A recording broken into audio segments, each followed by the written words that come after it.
Hail and well met. Welcome to Path Arcana, the Path of the High Priestess. I'm here with the Dungeon Scrawlers, Rhiannon, Allie, and Ben, and myself. Eric's got to be DM of this game, writer, editor, game designer.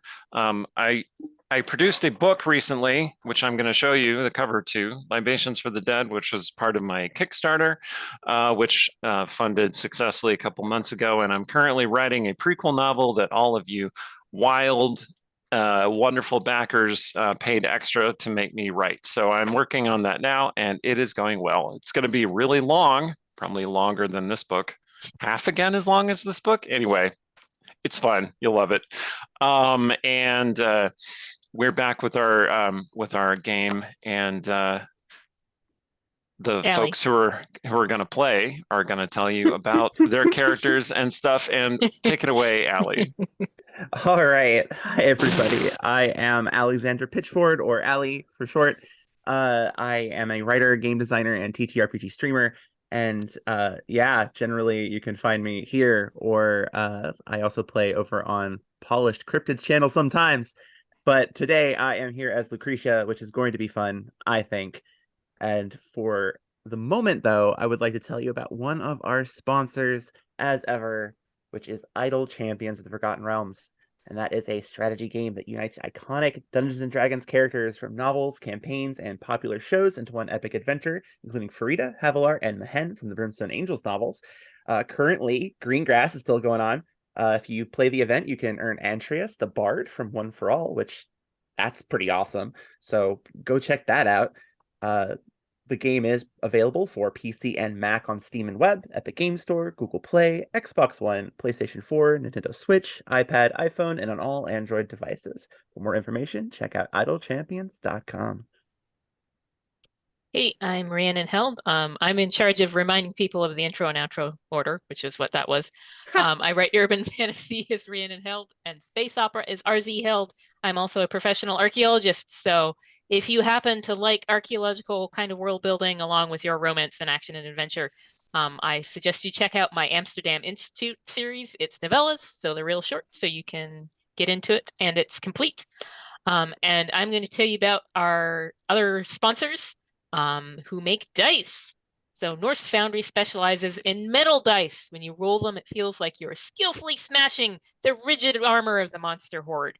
They also offer other cool gaming accessories at norsefoundry.com. Phoenix Dice is named for the creature that rises from the ashes because they use all recycled materials. You can find their dice and other accessories at phoenixdice.com. And hello, I am Benjamin Williams. I am a employee of Xbox. All opinions are my own. Regular disclaimer. I work on making our first-party titles more inclusive, and I love my job, and I love these people, and you should go support them. And I'm excited to play Captain Zeph's wow, words. I have them tonight. Captain Zeph, Nine Fingers. And yeah, I'm looking forward to seeing what happens tonight. Excellent. Well, tonight marks the next step along your journey, which is the Path of the High Priestess, which initially sees you rowing back to this island that your ship crashed upon. Well, I say your ship, but really it's the ship that you hitched a ride on from a doomed city. And your attempt to salvage the miraculous submarine craft of the Infernal Empire did not go so well. And you are making your way back with very little in the way of supplies or reward. Do you recall that you got anything from the ship? I know we at least grabbed a couple of shields that And happened. the Hobgoblin. And the Yes. Hobgoblin friend. You did indeed rescue a member of the crew, and that is Rax, the Hobgoblin, who has spent the ride back to the boat, on the boat to the island, largely sitting in the stern, kind of shivering because Rax suffered significant injuries to the legs and needed some help moving around. As you recall, the hobgoblin was partly buried under collapsed debris within the ship. Okay, it's going to be a while to get you back to the island. Is there anything you would like to do during that time? As you recall, it was a 4-hour trip the first time that you took it. So if you would like to rest, if you'd like to talk some business, whatever you'd like to do, you have enough time to take a short rest, unless you are an elf, in which case I will allow you to trance and recover your spell slots for any used spells. Nice. Am I even down? I mean, I like role-playing wise, I think that like if trancing was to attempt to happen, it would not in fact happen, and she'd just like pretend to trance. Okay. So And why is that exactly? because she's upset for some reason. I don't know that she's actually down that much. No, she's not down any spells, so Yeah, I think with how banged up Lucretia was at the end of that, I think she is going to use that time to at least get a short rest. Yeah, you can easily get a short rest. You can spend some hit dice to heal yourself if you would like. Yep, Yeah, I think we'll I will. definitely be doing that. Yeah, unless Ansari is being very obvious about being upset, which it kind of sounded like you weren't. I mean, she's a fairly expressive person, so I'm thinking like she hasn't been helping Ro. Maybe she should try to help Ro, to like have something to do after she fails to trance. Okay. And then her body language will definitely be very sort of like, All right. So you other two can tell that Ansari is upset for some reason. It's not clear why she's upset, although I'm sure you could make some conclusions, but you can tell that she is upset. She does at one point attempt to help row the boat. I have a strength of 10. 10 is average, man. Why don't you go She ahead can and make row. an athletics check there, Ansari? Okay. Nerp, nerp.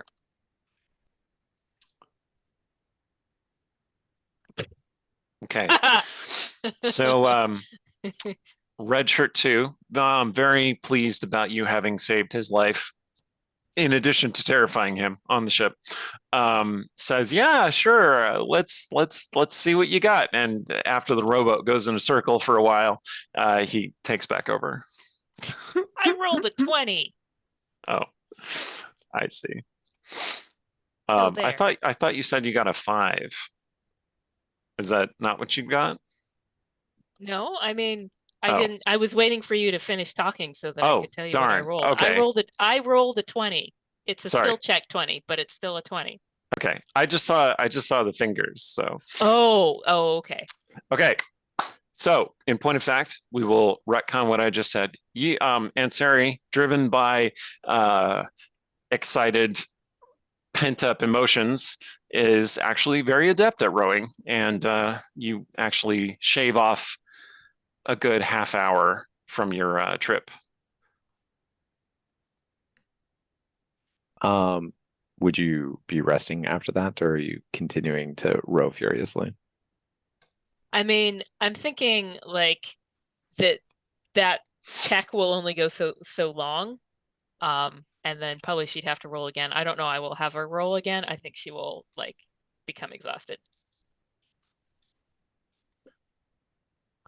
Well, Zeph will definitely have taken advantage of the long rest while you were rowing furiously.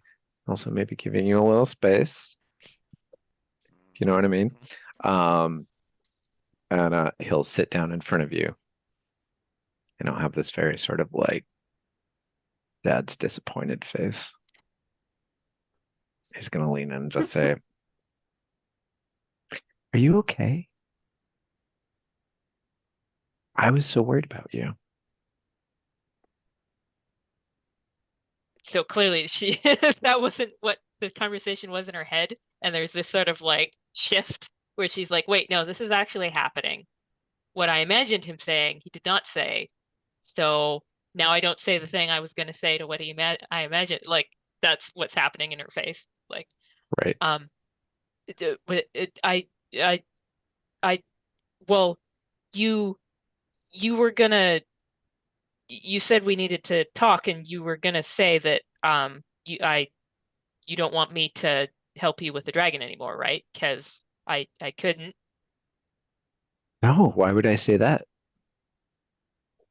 Well, I just, it was so enclosed, and the metal, and I just, and what, even when we fought it, why did we need to fight that? Because then we didn't get the ship anyway. So what was the point? And but I didn't mean to leave you, but you would have been fine if you hadn't like run for it. Same with Lucretia. And so I I If just we Lucretia will actually speak up because it's a rowboat. If we wish the submersible, we would have had to excise the devil's influence anyway. Either we gave it up for lost immediately, or we risk losing it by trying. so I wanted the first one. So maybe I'm not the right person to I I knew what I was doing in the Feywild. So, and I just wanted to go home, and now I don't know how to get home. So, should I just go back to the Feywild? Because at least there I know what I'm doing, I thought. That does You know not what mean you're you doing in cannot the learn.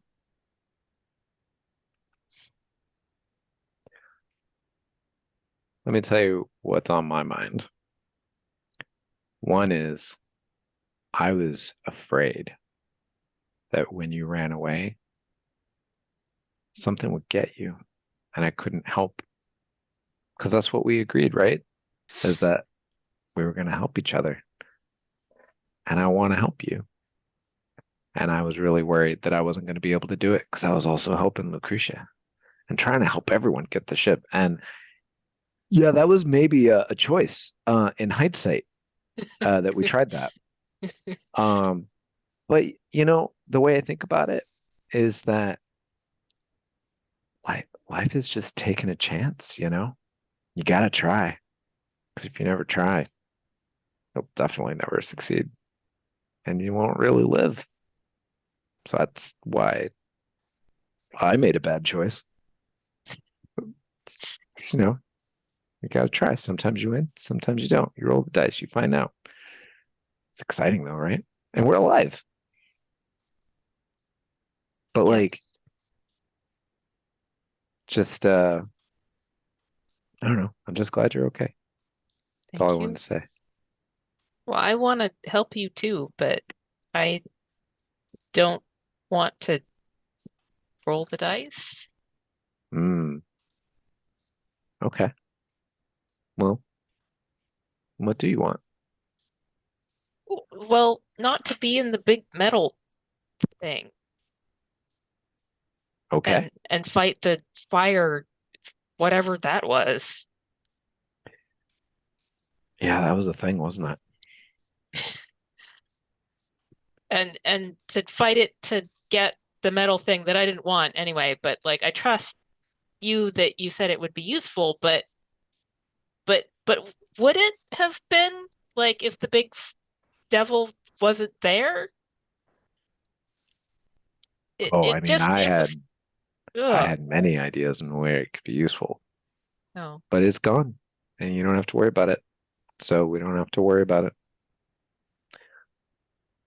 I guess maybe we just need to learn a little more about each other, right? So that we can help each other best. Yeah.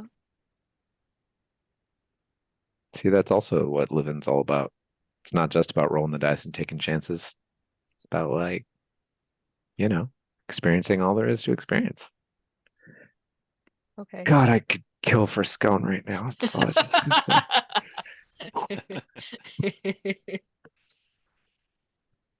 All right. Well, Fighting is carb heavy work.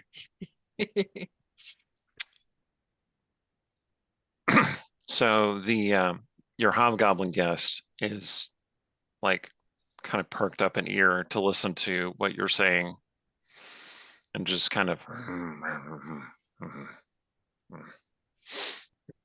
Well, he can just grumble his little grumble pants in the corner all he wants, because like I'm more worried because now that I've maybe talked to Ansari and making sure she's good, I turn to Lucretia and be like, "Hey, girl, how are you? That was awesome. You were awesome." Your abilities were quite impressive as well. Well, Oh, I'm curious as to how you accomplished that last display. uh, I'm kind of not 100% sure. So point of order to you, Eric. Do I understand how I accomplished that? Or was it just a kind of like, I can't control it kind of magic situation? You do know that the spirit of Sebastian is inside your sword, Mhm. and he is powerful and deadly. Mm, And you think that you can commune with him if you have some time and some focus to do so. got it. But yeah, you are aware that you have made a pact with an Arcana and enhanced being. Got it.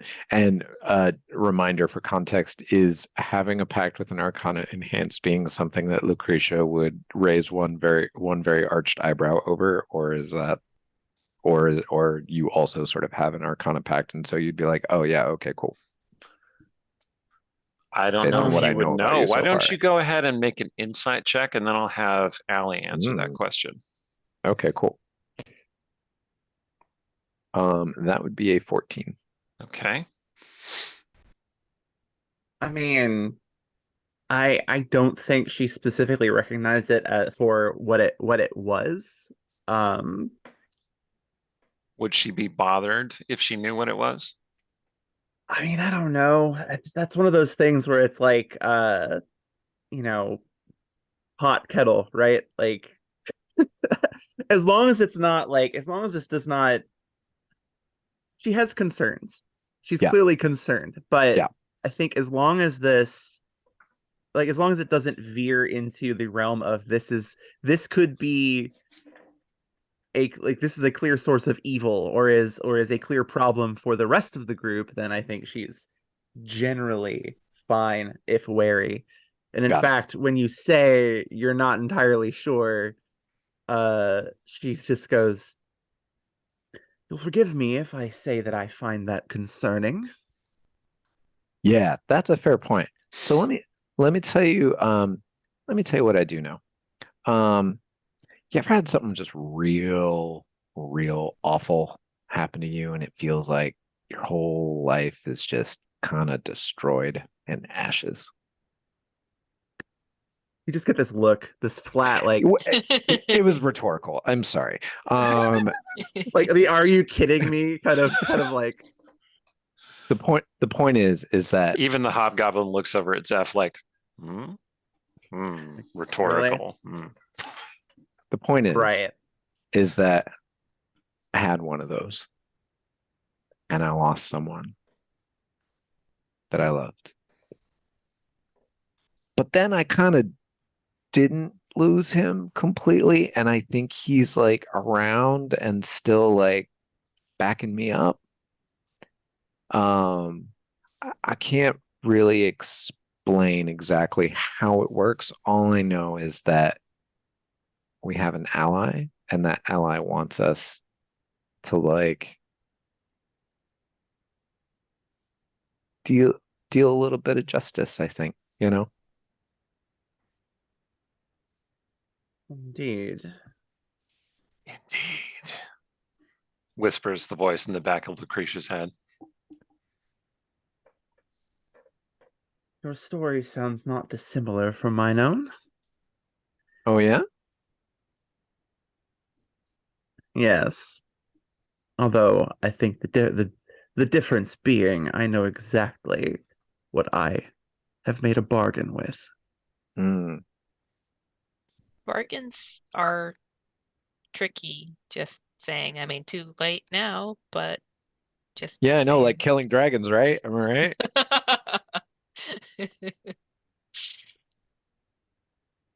I tell you what, I'll make you a deal.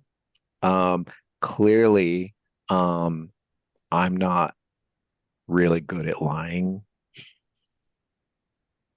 So, I have a feeling that if something, like if my pupils start turning black, or like I start looking real kind of evil, call me out on it. Like we can have a conversation. I'm always happy to talk. I figure you've kind of figured that out by now, I assume. Yes. So like, let's just talk about it. If you're concerned, let's talk about those concerns, and I will tell you everything that I know. And if it turns out that, I am a problem, I could always go. I don't want to hurt anyone. Well, admirable, it would not be your desire to hurt anyone that would give me cause to be concerned. Generally, in these sorts of situations, it is rarely what you desire that causes the problem. Just that unblinking, like Mhm. owl stare. Then I'll be like, the words that you just said are truer than you know. And while we're doing all this, like, I assume that maybe like your armor or like something that you're wearing was like torn, like during, or perhaps there's like gashes like from the battle.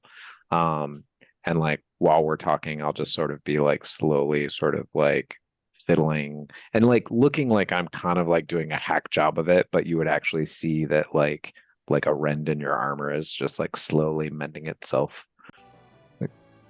I think the armor itself would probably be I don't even know. That's the armor itself is wild, but the maybe that like she's got kind of this like these like bits of fabric, the red Yeah, fabric that might have had that. like yeah, that could work.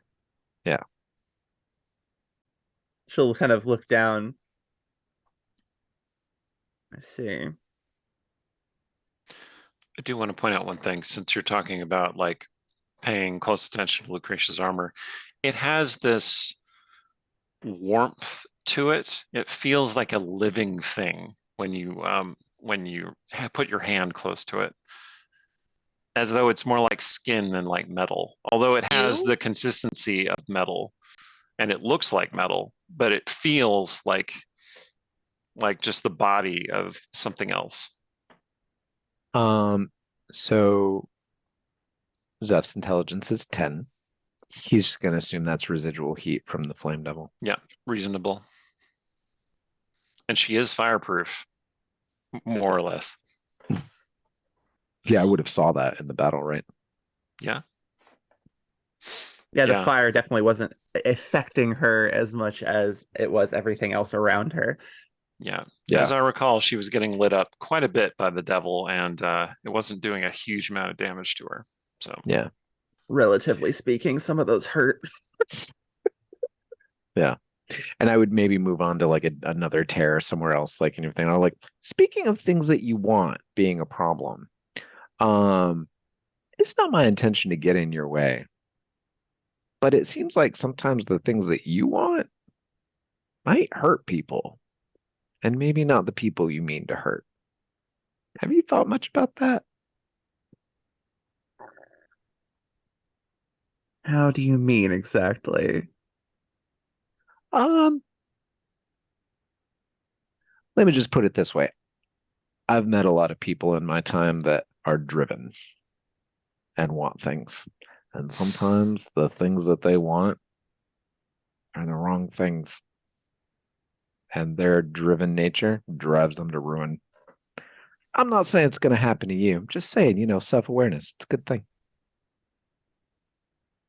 And then I sort of pull my finger away and your outfit is completely mended as if new. And Siri is quiet, but she's like nodding when Zeph says that. Hopefully Lucretia isn't looking that direction. 'Cause She's not being- presently. Okay. Good. Bird head swivel. Hmm? So just imagine Zeph would Head actually turns intentionally around like fully. lean over so that Susan's sorry, like nodding. She to the does. side. She does not have an owl neck. But anyway,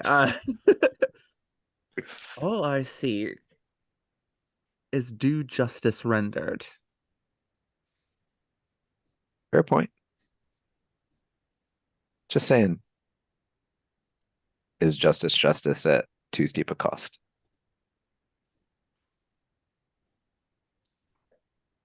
And then I'll turn over to the one of the sailors and offer to take a turn rowing, give him a break. And Yep. everyone's gonna probably look at me dubiously because my strength score is 8. Yep. Red wand moves out of the way so that you can take over. Excellent. And Yeah. while I'm rowing, I will Go maybe to it, little man. I'll sing a sea shanty while I do it to try and perk everyone up. Hey, I got a 14, and that's with a -1. All right, yeah, not too bad. Yeah, you do a passable job at the oar, and you're singing a sea shanty. What is your sea shanty about? Oh, I mean, it's about cheering everybody up, but what's the subject of the song? yes. I'll let you decide if this is permitted, Eric. But I will say that we'll cross universes and worlds and streams here and say that it's a song about an institution known as the Blushing Mermaid. Ah, excellent. And it's basically like House of the Rising Sun, except that it's like Tavern of the Blushing Mermaid. And a sea shanty. So, I'm not musical in real life, so I don't know how to make that actually work. But just imagine. Rousing and a little baughty. Yeah, theater of the mind. Okay. Imagine that was clever. Perfect. Just sing the Wellerman. That's fair. So at some point during Zeph's shanty and the oarsmen take up the song as well, the hobgoblin looks over to Ansari and says, "You are pact makers."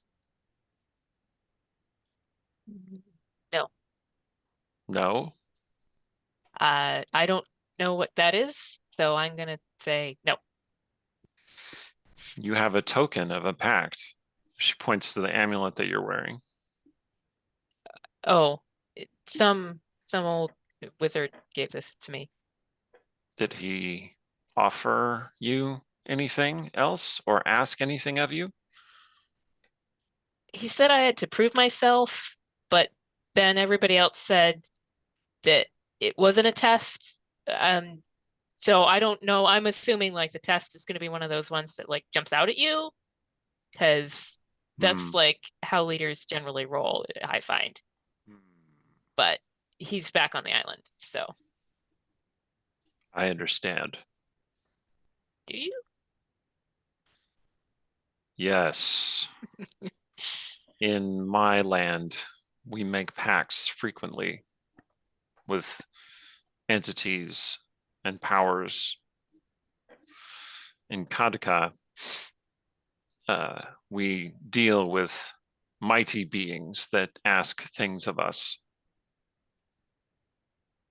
So he gave me this cool amulet, and that means that I'm gonna have to work for him, because I wasn't planning on that. I already made one bargain that I didn't really quite understand, but like it's good. I like Zeph. But So you have made a pact with the small one. no. He is slippery.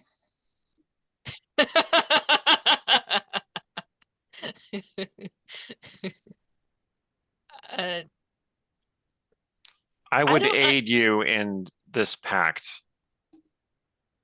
You have saved my life, and I owe you a debt of gratitude. Well, I don't have any healing spells for you, so I'm wondering if like you're going to be mad when like if the captain won't take you on the ship and maybe you're stuck on the island. So don't be offering me anything yet. If I make myself useful to you, you will speak for me, yes?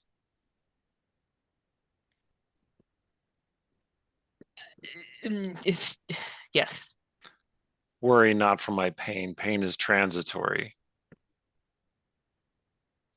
She's gonna like look at Zeph like, help, what have I got myself into? Uh, I assume that I would, because as Ali put it earlier, it's a rowboat, so I assume I Yes. overhear this conversation. Mhm. I guess my question is,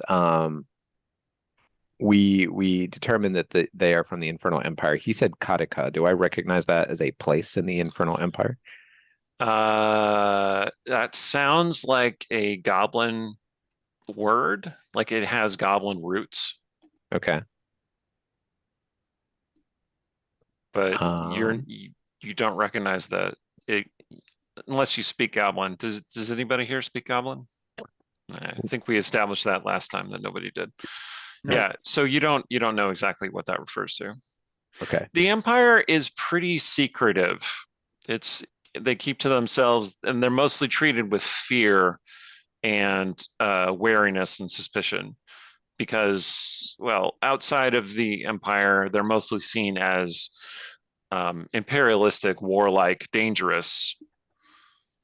I mean, they did have a submarine that, tried to sink your ship. So some of the stories may be true. Who can say? Anyway. So I would pick up the conversation when Ansari sort of looks over at me while still rowing, and I'll be like, well, so here's the thing about speaking for someone. You generally have to know a little bit about them. So why don't we start with why you attacked the ship?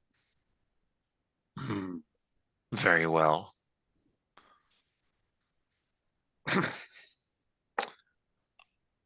I was crew aboard my vessel, the Crawler, and it was what is human word? Attack ship. Yes. Battleship?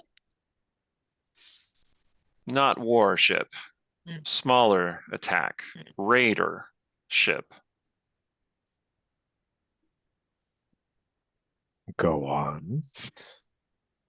We have attacked many ships in these seas, especially if they come close to the shores of Kataka.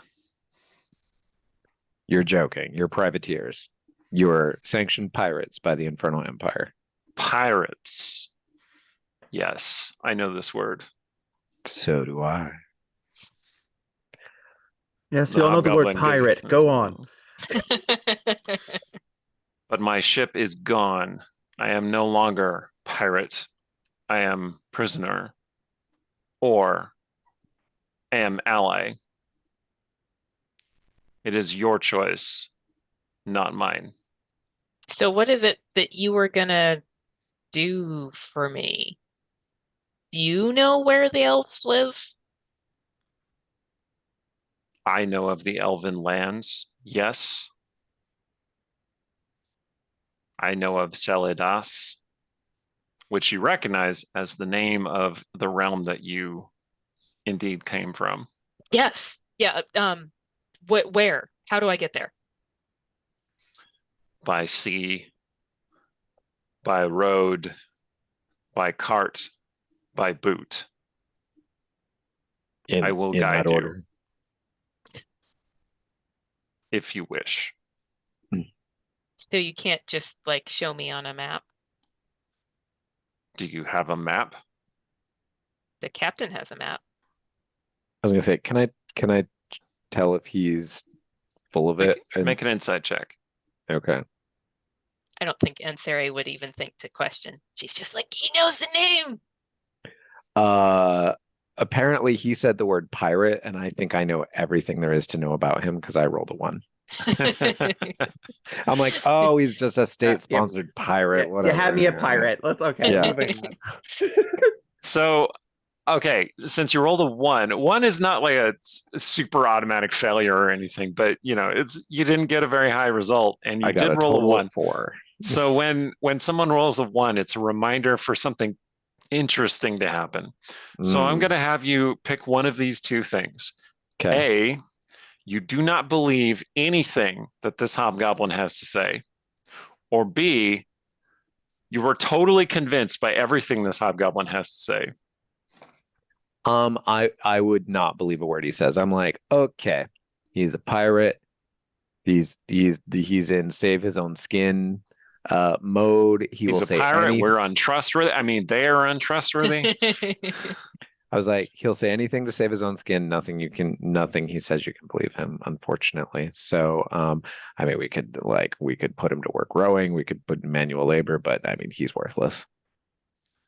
I will show you on the map. If the map shows where the sail das is.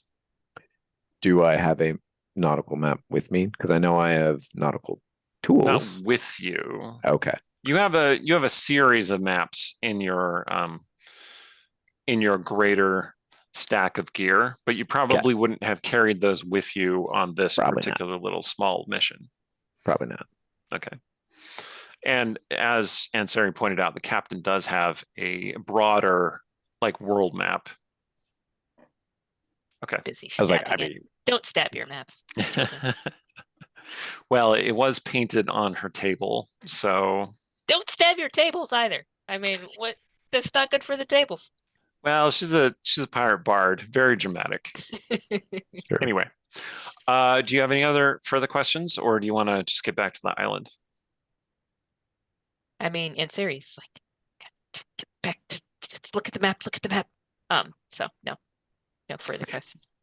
As we're continuing to row, Corbin, my owl, will come and sit on the edge of the oar, and so every time we row, it sort of dips and its head just sort of like this, and every time it does, it's looking right at the bugbear, and it's like, liar. Actually, in theory, it's gonna crow.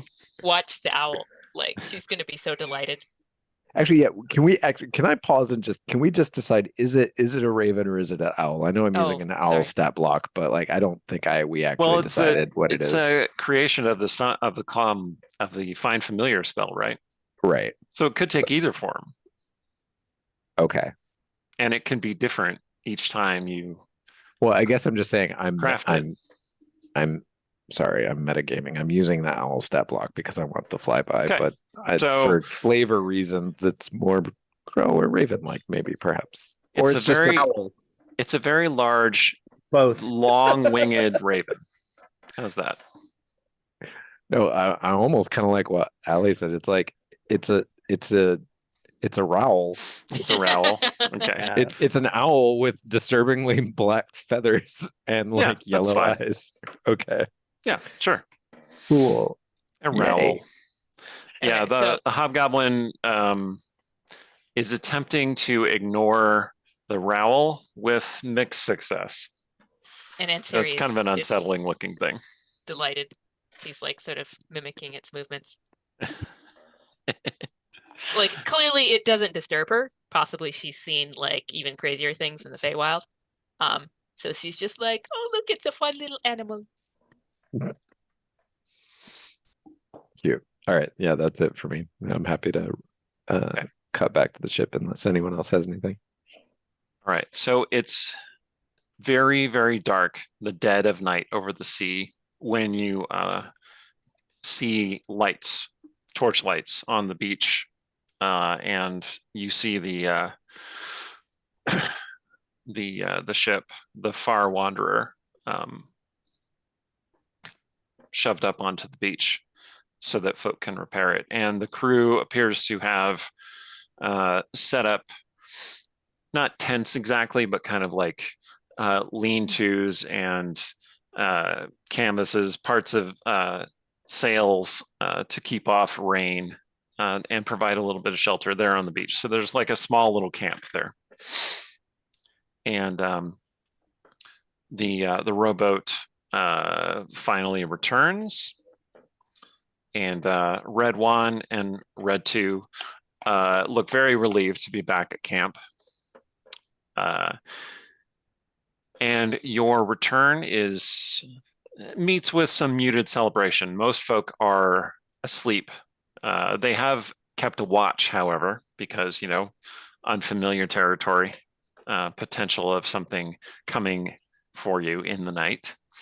And so sentries see you when you're approaching. They welcome you with open arms. They are a little less enthusiastic to see the hobgoblin. Crossbows come out and they point warily at your prisoner. The hobgoblin looks at Ansari. I took him prisoner and he's gonna be useful. So I can guard him, I guess.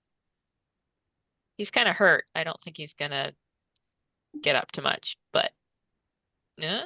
Yeah, is he still being carried by red shirts? Well,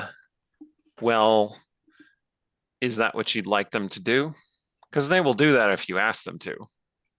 Can Well, the hobgoblin walk on Mostly his they own? bound off the ship and they are the boat and they go and like embrace other crew members and stuff. Like, I mean, last I heard, the hobgoblin's legs were crushed, so I feel like it's probably not walking anywhere. Well, the hobgoblin kind of like painfully rises up onto its very, very weak legs and says, I am prisoner and I will abide by the captain's commands.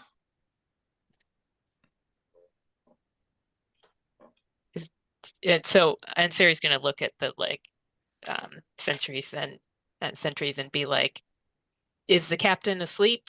Or because we can do this in the morning. Like we don't have to take him to her right away. Okay, so and then they point out to you one of the little tents where Captain Ceres is definitely asleep with a mostly empty bottle of rum next to her and just snoring like crazy. Yeah, she's not going in there. Like she's just gonna find somewhere where she can watch the hobgoblin. Like the captain sleeps in an utterly nonsensical way, like just sprawled out on rocks. Oh dear. Is there a bit of, I assume that we have access to rope that we could perhaps use to, I don't know, Bind the hobgoblin? Bind the hobgoblin's hands at minimum, or perhaps to a palm tree somewhere, Yeah, we could etc. time to a palm tree and then we don't have to worry. This is not necessary. I have promised not to attack you.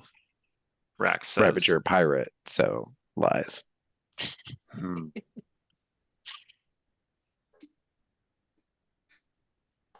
Okay, so you tie up the hobgoblin, and yeah, there are a number of coconut-bearing trees near the beach. The island, you didn't spend very much time on the island before. Since it is the black of night, you're mostly surrounded by a kaleidoscope of stars in all directions, except on the island itself, because it rises up onto a bluff, kind of like a mountain, but not straight up. It's more gentle than that. And but it does block out a certain amount of the sky while you're down here. And deeper into the island, there are trees, and it's a little bit of a jungle. If it's possible, after we sort of take care of the hobgoblin so that it's settled for the night, I would like to go to the map table that exists and see if I can make a guess about where we are. Okay. So this involves going back up onto the ship. There are a few members of the crew still on the ship. First of all, let me ask you this question. Does anyone else go back onto the ship, or is it just Seth? I would actually encourage Ansari to come with me because under sort of the guise of like, if the Hoblom's going to show you on the map, it's good for us to have an idea of where we are on the map so that we know if he's being just like blatantly lying. I mean, he's probably going to lie. He's going to lie. It's just a matter of how blatant a lie is it going to be. Okay. No. How do you want to get back up onto the ship? Like there is just a rope ladder that's hanging down. Or I mean, you we're might have, allowed back on the ship, right? Oh, yeah, Like, sure. It's not forbidden. Okay. unless you want to sneak back onto the ship because you don't want anyone to know that you've been on the ship. I don't know. So it's up to you. No, I'm just asking because some of you have techniques of moving around that don't involve ladders. I mean, I could fly, but no one asked me to go back on the ship. So I'm just like, all right, y'all want to go off by yourself. That's fine. Lucretia might be pretty tired out from that battle too. She kind of is, actually. Like, she rested enough to heal, but I think she's going to find a place to like settle down and rest. Yeah, see, Wrap Zeph has like herself in her empathy. wing. Yeah. Zeph Like, she used his had- empathy and situational awareness to like get that vibe. like she's largely healed at this point. The hit dice, hey, got her back up to full, but she's worn out. So Yeah. I'm just given to understand that Ansari has discovered a new spell, a new way that her magic could manifest. And maybe she wanted to show off. I don't know. So yeah, I would immediately just start climbing the rope ladder because it looks like the only thing available to me. Okay. Yeah. So you hop back in the rowboat, you row a little bit out to where the ship is moored. Or, well, it's partly up on the beach. So really you can just wade through the water to get to it. Yeah, that's what I figured. Okay. And Sarah, are you also going to climb the ladder or are you going to use your magic? I mean, because I'm weighing, because I feel like this is the kind of character who's like, spell slots? Psh. Not that she would actually say that, but like magical energy? Psh. Like, here's something fun to do. But look, listen to your instincts, right? I mean, like, why get wet if you don't have to? That's true. So I think we will indeed do that because she is 16 and has probably started to perk back up. And so I think what she's going to do is that she has that where she can kind of like do a little burst of wind to like get herself somewhere if she casts another spell. So she's going to be like, oh, hey, I'm going to cast something to like get my little burst. And maybe she's thinking about doing like wind so she can go even farther. But then she's like, wait, actually, I have this idea for like some other kind of spell thing. And then she's going to Misty Step can go 30 feet, so she probably needs to like. Yeah, no, that's the top of the ship. Okay. She's gonna. So let me read the description so I make sure that I describe it properly for what Zeph sees. So like mist kind of surrounds her, which probably by now is not like so strange given her like weatherness. And then like boop. She's gone and she's up on top of the deck and it's like, whoa! So I would have been climbing up the ladder, like looking behind me and like talking to Ansari to be like, yeah, like come on up and we'll show you the map and you boop. And I just kind of. That's what I did! That was so cool. See, you say you can't kill a dragon, but like, But I don't know. No, that I mean, I can think given like a little time, poke you a and dragon me. in the back, I guess, if I can do that. But I I'm don't just know saying. that really helps with the killing part. I have faith. All right, let's go look at the map. All right. I want to point out one thing. Ansari, you teleport yourself up onto the deck. The mist parts around you, and there you are. Your magic has succeeded. With your keen elven eyes, you see that there is a light at the very top of the bluff that that is on the island. It looks like it could be, at first you thought it was maybe just another star, but it's of a different color, and it's clearly a flame, a flickering flame up at the top. And then Zeph gets up there and says the thing about the map. But, and you head to the captain's quarters, or are you going to point that out? Well, she's going to point it out first. Like, is the crew like up on the bluff? What's up with that? So would Zeph need to roll a perception check, or is that sufficient for her to point it out? She can point it out, and you can see it. It's a faint silvery flame flickering up at the top of the bluff. Silvery. Yes, not a normal fire color. That's why Ansari initially thought it might be like a star.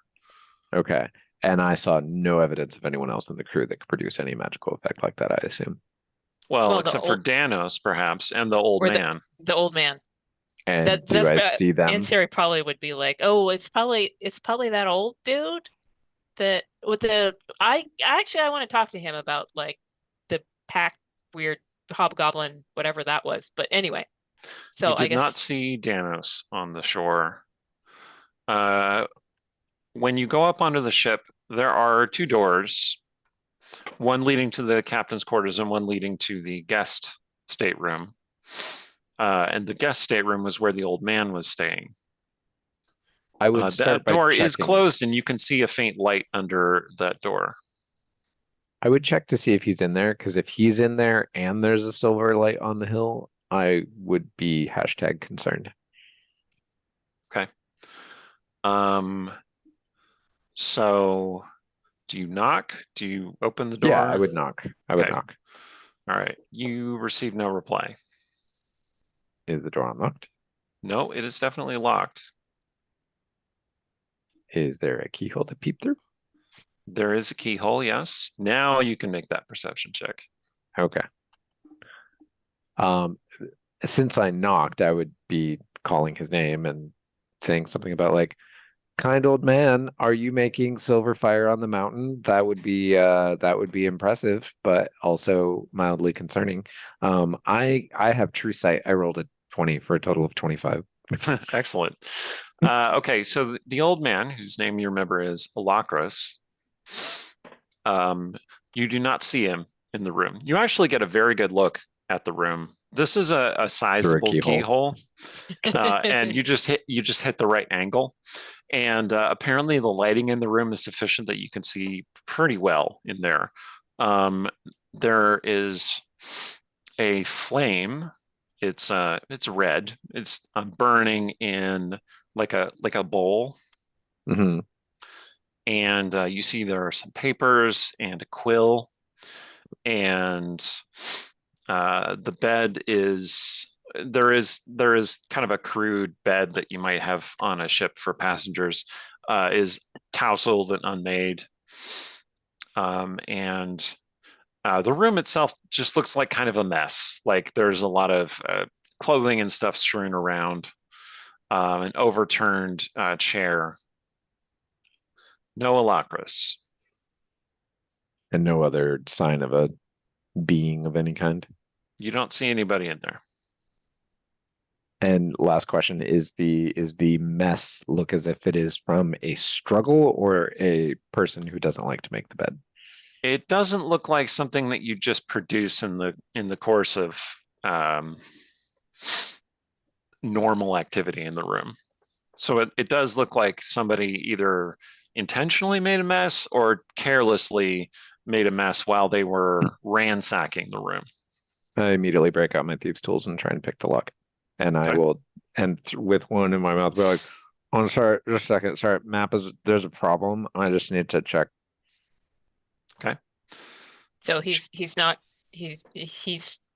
he okay? Do you see him in there? Oh, no, he's not there. But it looks like I think someone might have tried to steal something. I need to go look. Yeah. Okay. Yeah, make a dexterity thieves tools check, please. Cool. I have never played a class that actually uses that in 5e. All Can right, can you so guide me on where that is? Because it's not just a sleight of hand check, is it? yeah, no. All right, so let's Oh, see D&D if I Beyond. How remember do how you to do work? this properly.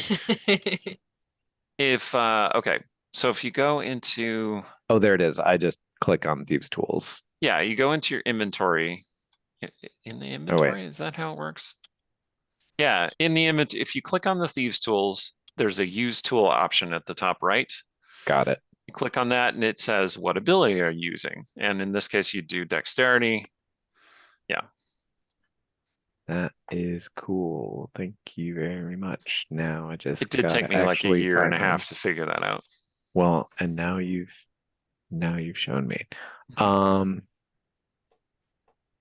There. Oh, okay, cool. Wow, that's really complicated. Yes, I have expertise. Wow. Okay. Once I set this once, that's it. It'll do it forever, right? I hope so. Let's say hopefully. Cool. 23. Oh, okay. Yeah, you pop the lock open, no problem. Click, opens. Okay. I immediately look for a threatening danger. I look for danger of any kind. Okay. Yeah, with your massive perception check that you already made, you just look in the corners, you don't see anybody there. Okay. No traps. It feels vaguely odd, a bit unsettling in here. Like it feels colder than the outside, even though there is a flame burning on the table. That flame seems to have no source either. It's actually burning slightly off the bowl, just kind of floating there above the bowl. Does Ansari, if she touches her amulet, like, does that give her any vibes? So, and sorry, when you touch the amulet, it just you feel kind of like the world kind of ripples around you for a second, and the room seems to be faintly illumined in a bluish light, which grows stronger in certain places. The flame, for instance, is very bright.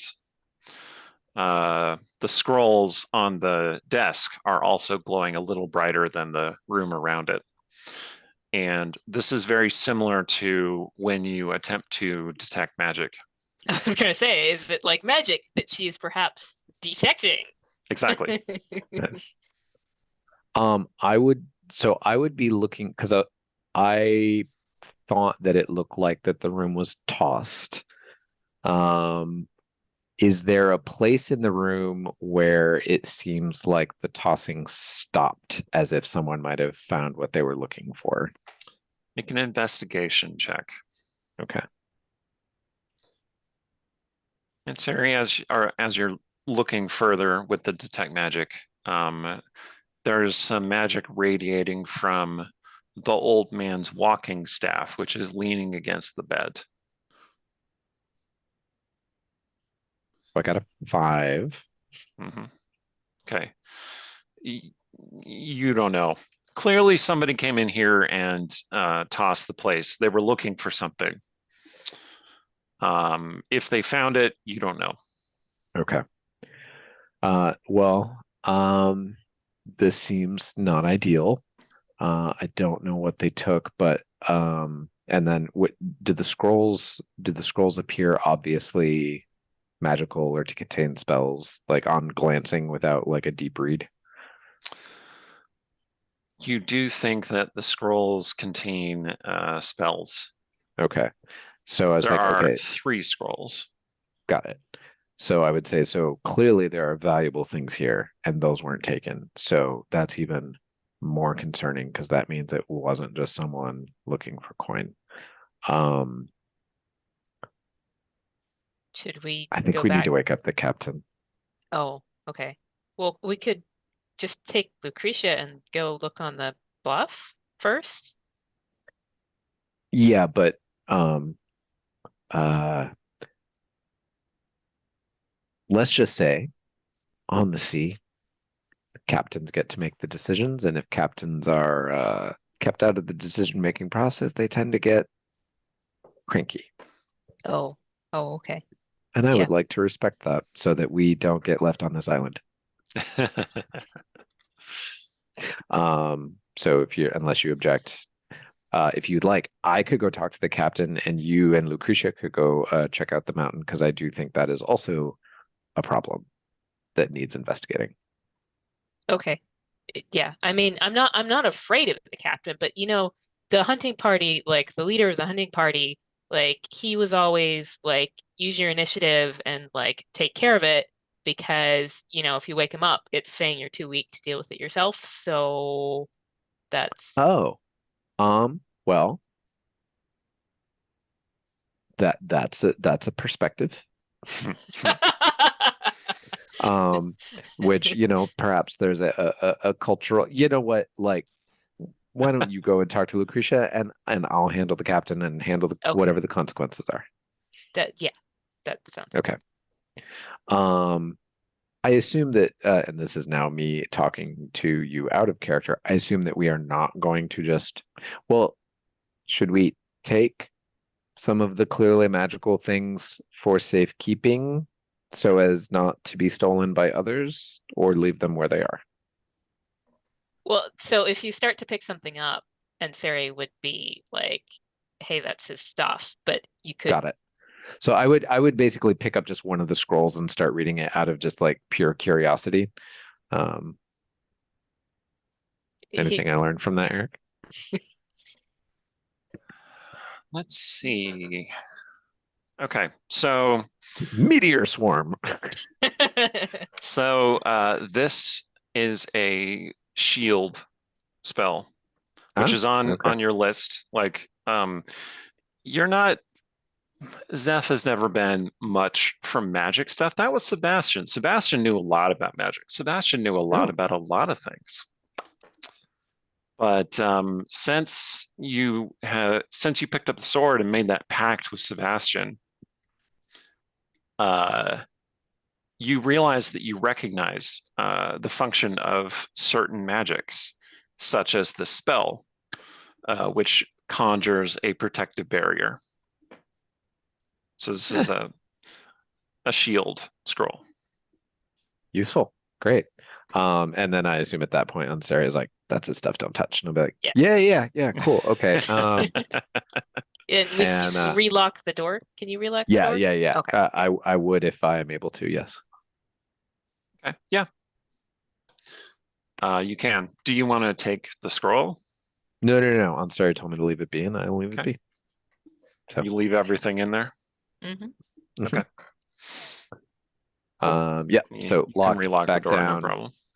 Like apparently these old dudes, if you take their stuff, then you have to like work for them. Like, don't be taking more stuff. Oh, it's like that. I had a relationship with an old dude like that one time. All right. So are you looking at the map, or are you like halfway back toward the camp before you even remember that you were going to look at the map? Oh, the map was just a funsies that can wait to, like, these are pressing matters. Okay, cool. Yes. The map will be there. The camp. So I would immediately go and wake up the captain, but if Ansari wants to go talk to Lucretia first, that can take priority. Okay. Do you want to split up and do that? Yeah. Okay, we'll do Ansari first. Ansari, you head back over to where Lucretia is. Lucretia, where are you resting? She's probably found a spot where she can kind of like lean against a rock or a tree. Her wings just kind of draped around her, like just kind of in the same manner that they were when she was on the submarine, just kind of like comfortably wrapped around her. For some reason, I immediately had this image of like one of my chickens sitting down and like putting their wings up around them, but that's not the kind of bird that Lucretia is. So, yeah. All right. Cool. So yeah, you're leaning against a rock. You have finally found some peace, quiet, solitude to rest from your ordeal. Fighting that devil was harrowing. You were right on the knife's edge of life and death. And the devil in the back of your mind, the justice entity in the back of your mind, it's hard to reconcile. It's both in a way, is giddy with your success and how close you came to death. Very pleased at the results. But finally, she has let up and you can rest. And then Ansari shows up.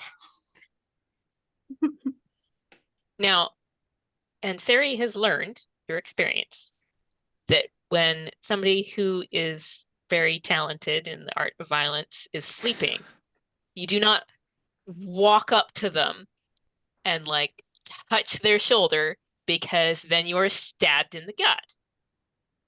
So what she's going to do is she's going to come around and like touch her toe to the bottom of Lucretia's boot, so that like she's like touching her, and then she's going to be ready to like spring back if like Lucretia like kicks or does a spell or something.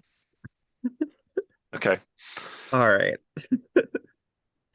At that, Lucretia, like when you nudge her boot, you see like her brow just kind of furrows slightly, and then she sighs, Uh-huh. and then her eyes open. Yes. So the old guy, like maybe something happened to him, and Zeph said we got to tell the captain, but I thought that, we should go like look for him, and he agreed. So I'm waking you up so you can help us. If you're willing to help us. Like clearly she was really enthusiastic, and now she's sort of like doubting that. So she gets more sort of like qualifying words Yeah. starting to be added. I can assist, but much of my power from the previous encounter is still spent. Oh, well, I mean, you don't have to come, but we could see, like maybe it's a false alarm, and then we can all come back, and then we Well, can go to sleep. I'm not letting the two of you wander off on your own. She'll just kind of slowly push herself up. But like, yeah, most of her spell slots are still blown. She's completely tapped out of her lay on hands. So like Okay. she's sure it'll be pretty fine. low on resources. All right. Captain Zeph, Yes. you head back over to where the captain is sleeping sprawled across some rocks. Mm-hmm. And there is a crewman kind of keeping watch near there, Red 3. And he looks up at you as you approach. He's like, oh, okay. Zeph, right? Zeph? Yeah. So there's a problem. Need to talk to the captains. Okay. Just kind of wake her up because He looks problem on the over ship. at the captain, and then he looks back at you. He says, I wouldn't. How big a problem? Is it? I think we have a thief on the ship, and also something is on fire on the mountain. So if you'd like, I could go take care of it. I just know that if I were captain, I'd be kind of mad if people made decisions without me. Captain gave me strict orders not to awaken her for anything short of life or death. Is this life or death? No. Hmm. So when she gets mad at me for not telling her about investigating the danger to the entire party, I'll let her know that you said no. Okay, make a persuasion check.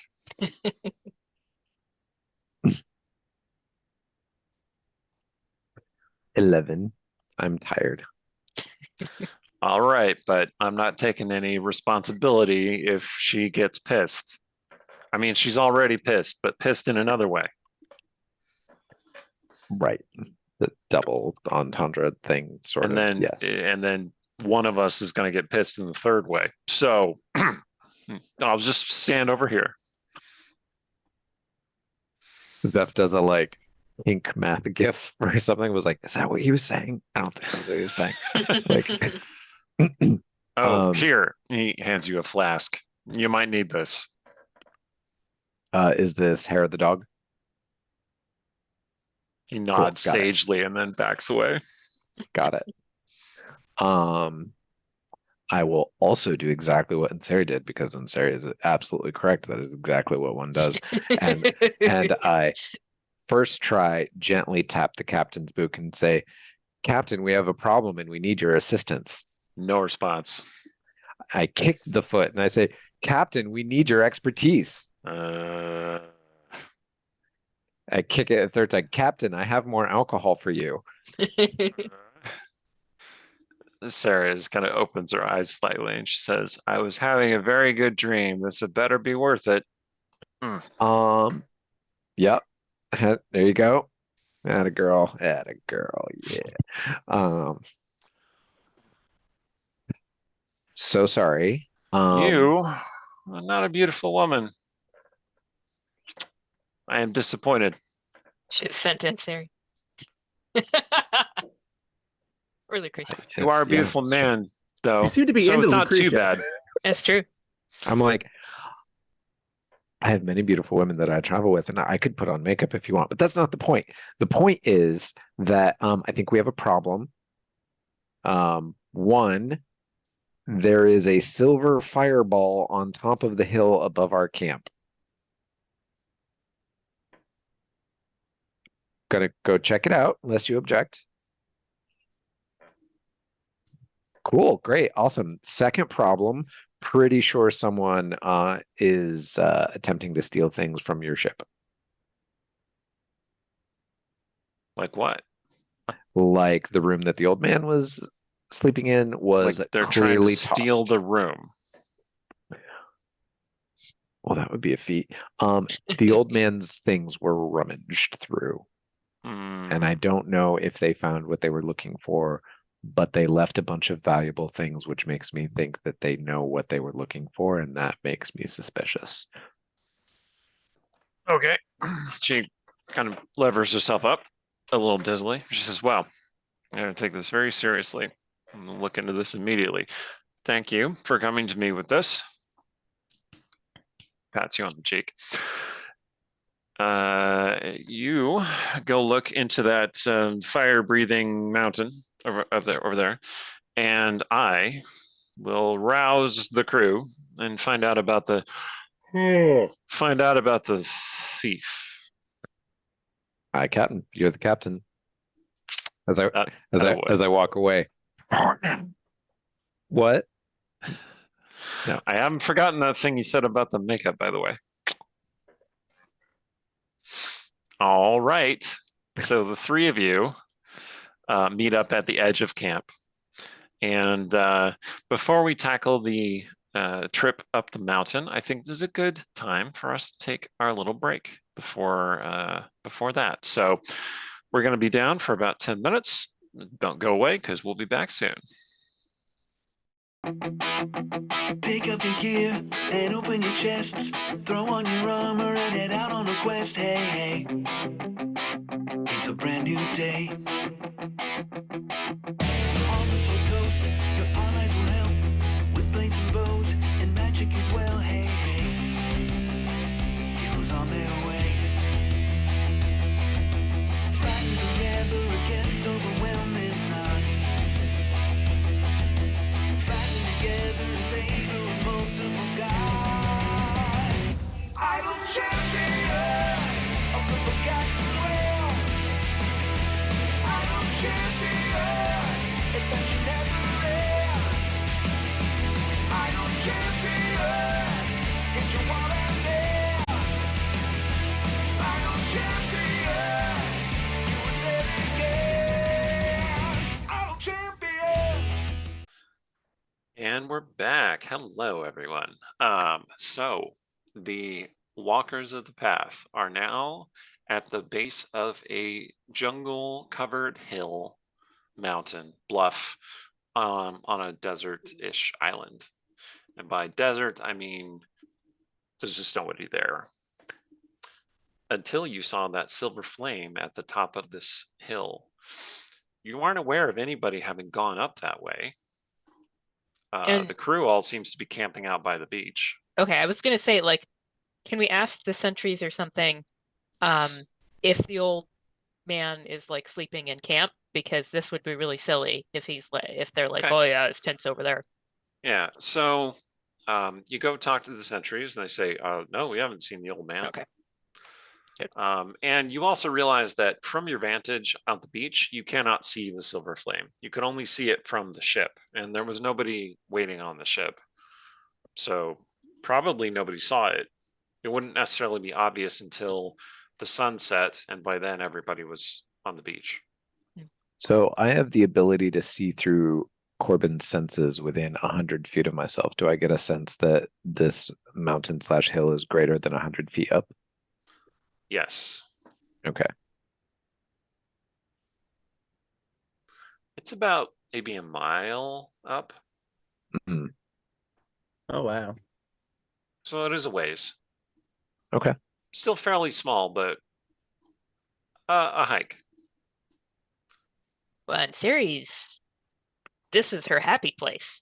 Like, weird jungly thing. Like, she doesn't really quite recognize it, but like in the dark, like we're gonna like go walk through the trees. Like, she's good at this. She Yeah. knows how to do this.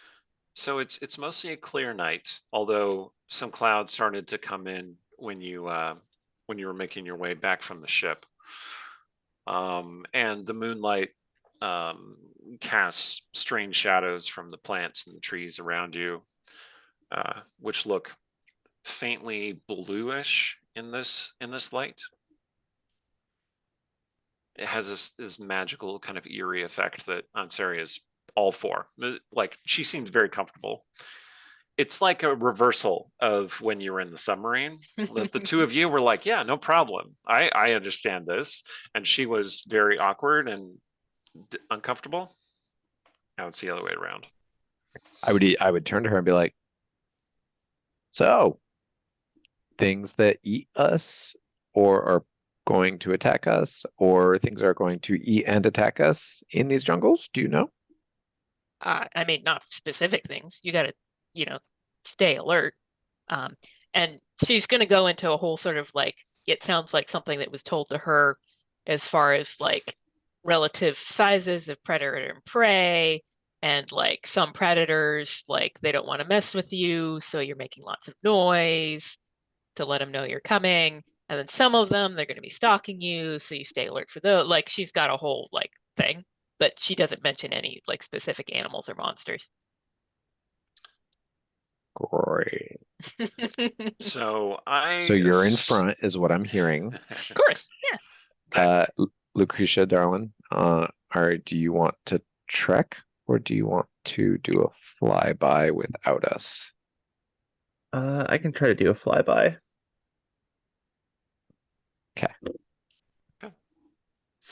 All right. So there isn't a road or a path really, but Ansari, since you are in the front,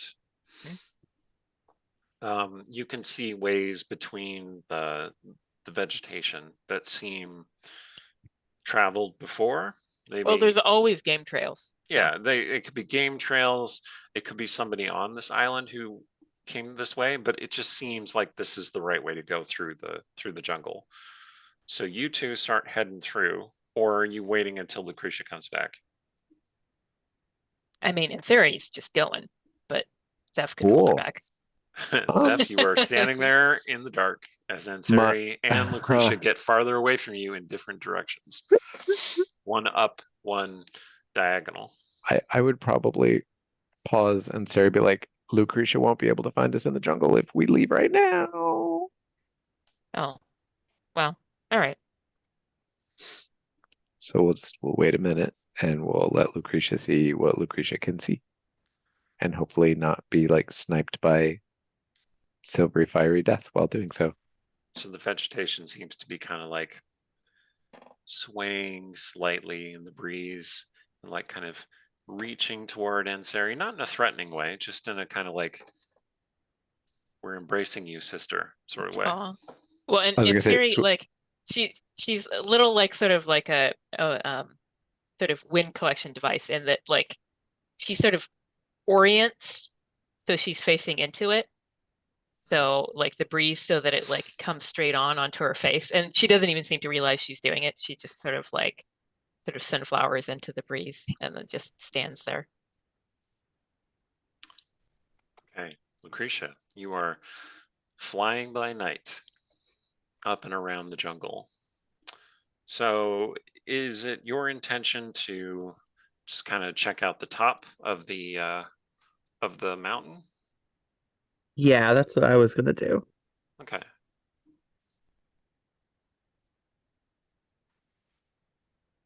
All right, so as you are flying, you see that at the top of the mountain, there is a clearing in the trees where the ground just keeps going, and it culminates in what looks like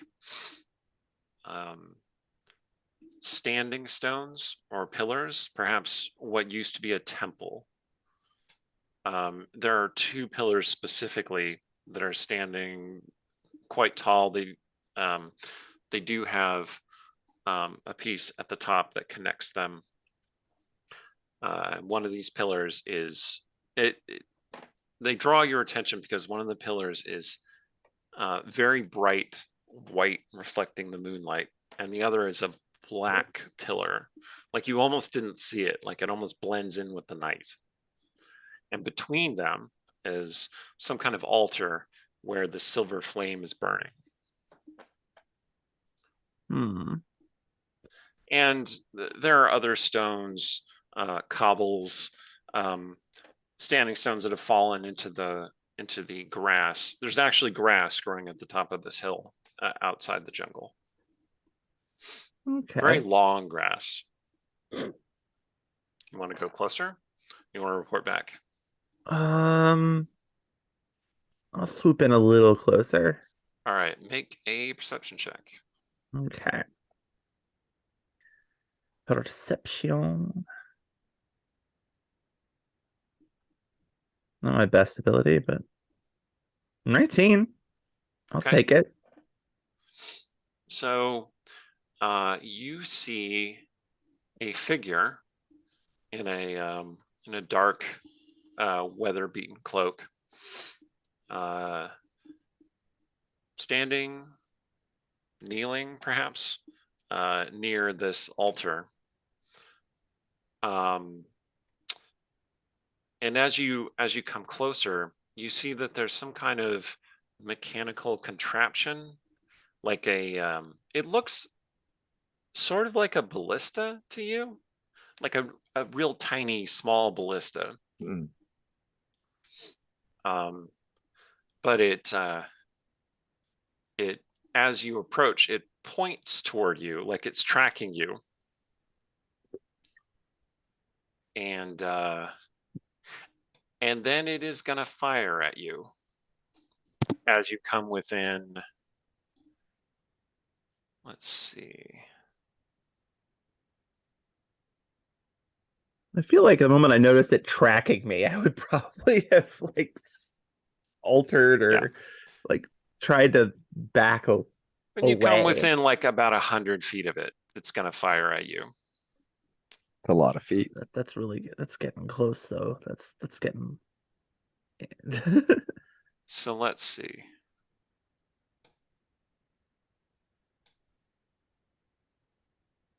Gotta wait for the virtual die to roll. Oh, okay. So it fires off this blast, which honestly seems more like a warning shot than a real attempt to actually strike you, because it misses by quite a bit. Okay. But it's just this like this arrow-shaped force, just and it missed you.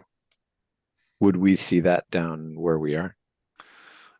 No, the foliage is too thick to really. Okay.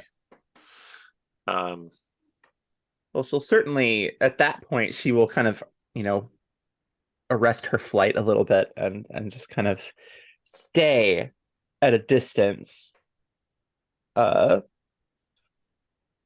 wanting to get shot by this thing. What kind of distance?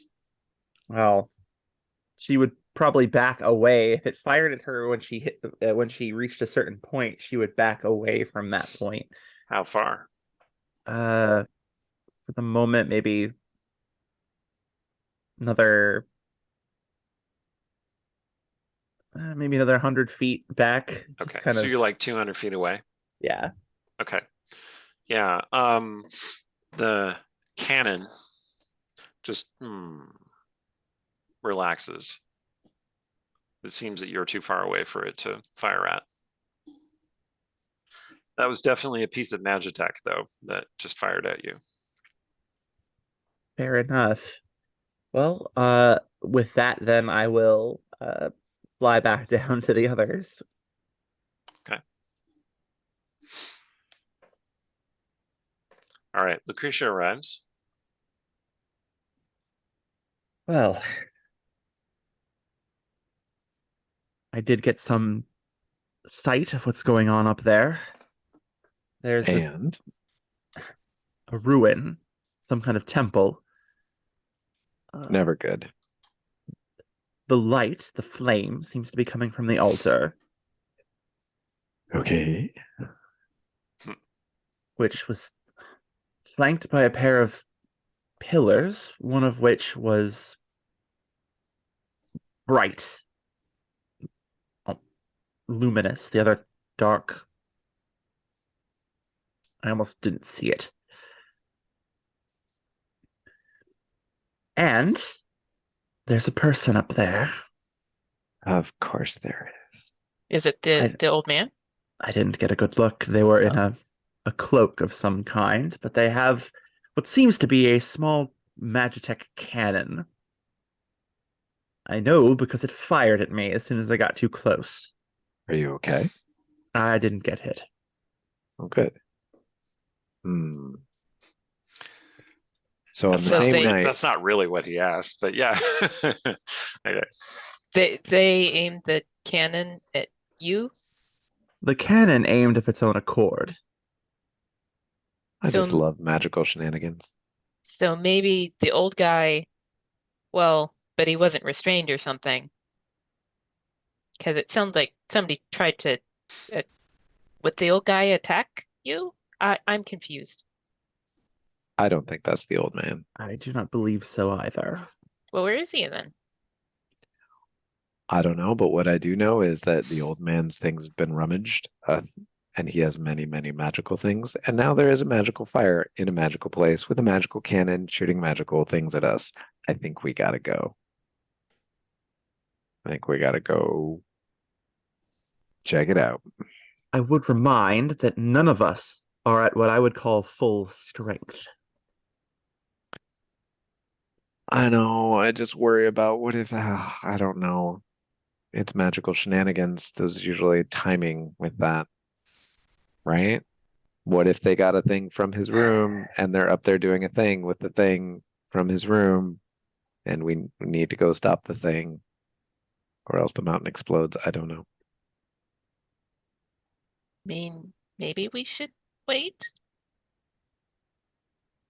Do you But have, if we so, and Sari, do you have the ability to like magically communicate with the old man? Which cantrips did I take? Uh, let's see. No, I mean, didn't you're take any. A powerful sorceress. So, no, I could try to figure that one out, but I think I'd have to get more practice before I could do any spell like that. And I'd Bummer. have to know him really well. I don't think I know the old guy really well. Okay. She's gonna touch the amulet again, like not to detect magic, but just It like feels warm and comforting.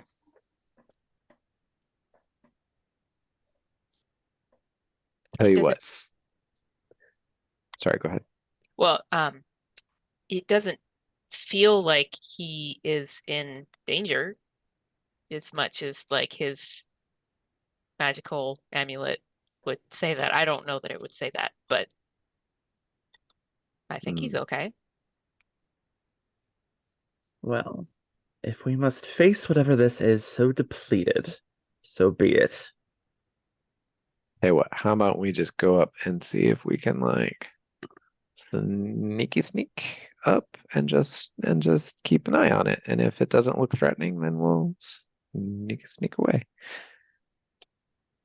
And if it At does that look like a point- problem, then well, then we're gonna have a problem. At that point, Lucretia will look down at her full plate armor, look back up, and go, "Sure." Fair point. Not full plate. It's half plate, but still.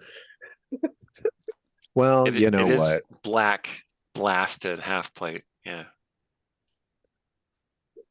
It The looks pretty noise metal, is factor what we're saying. does look pretty metal. Mhm. I don't know, Lucretia. Disadvantage on stealth checks is what we're saying. Yeah. Because I don't have Arno- that feat. Yeah. Oh no, Lucretia, I'd honestly defer to you on this one. I don't know magical shenanigans as much. I just assume it's all dangerous and terrible and awful and needs to be dealt with. But if you think we're good, then I mean, we could set watch and like keep an eye on it from the ship, make sure Oh, that's a good idea. if you know if it flares up, we can like wake each other up or something. Like, but you know, I don't know. Could I think Ansari you all know do magic more than I do. We an insight check based on what Ansari knows about magic? She doesn't know magic tech, but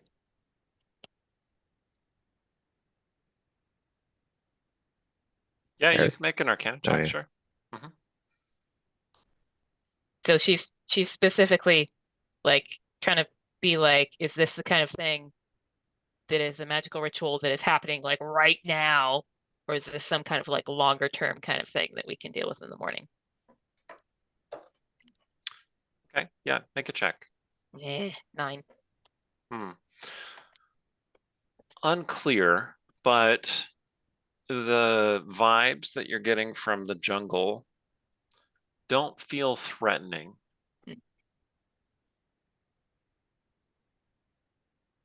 My vote So, is that yeah. I watch it from the ship.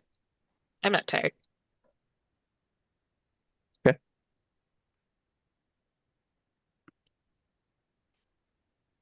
Well, now I'm curious what my friend has to say on the matter. I don't say that out loud. That's not out loud. That's me out of character. But Would you like to commune with your bonded spirit?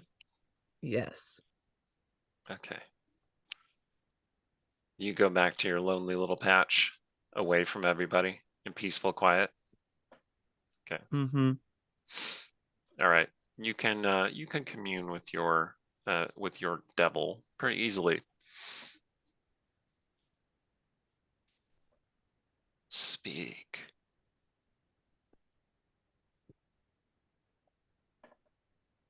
What do you make of what I saw?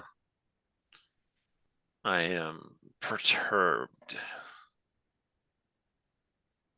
Anything that would threaten our righteous crusade must be swiftly dealt with, forcefully, preferably. Well, I do not disagree. I do not know. I'm not certain that this is a threat. Though the presence does concern me. Anything that threatens our cause must be considered an enemy. But if you act with discretion, I shall be patient. Of course. I would not be effective if I did not enter into engagement without as much information as I could muster. Yes. Rest, recover, learn, then crush anything that stands in our way. As I always have. Yes. Okay, the devil falls silent again, pleased. Captain But Zeph. but Zeph is the concerning one. Yeah, Lucretia has concerns about Zeph's. That's what I was just gonna say. Hey, I'm So- on the side of justice. That's right. So, Captain Zeph, are you going to commune with your bonded entity? Yeah, I think I would. Okay. So where do you go to rest? So since Ansaria is taking first watch from the ship, because that's where we can see the light, I would also be on the ship. I would look for sort of like a quiet place below deck where maybe there's like a hammock strung up between two posts. Yep, Because that would that's how the crew be, mostly sleeps, is in hammocks. although I'm assuming most of the crew is on the shore at this point, right? Correct. Right. So it would be more There are a secluded. couple people sleeping on the ship, but they're deeply asleep. Okay. Yeah, because hammock below deck, that would be familiar for my conversation. Fair enough. All right. Make a charisma check, please. Okay. Just straight charisma check. Yeah, you're not as familiar with doing this as Lucretia is. All right. 12. Okay. So you slump into a hammock, pull up your sword, twirl it around in your hand a little bit, play with it a little bit. Nope. PG-13. And you are communing with the sword as best you can. And eventually you just kind of and you have a dream. Okay. Wherein you are standing on the deck of the Far Wanderer, or maybe it's your own ship, maybe it's this ship, maybe it's your own ship. You're not really sure. Could be either, could be both. In the way of dreams.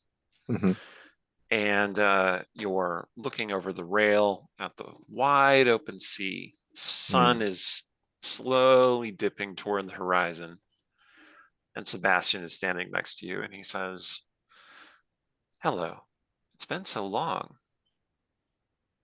Hey, little chicken. Missed you. I missed you too. Are you? I mean, obviously not. Dead?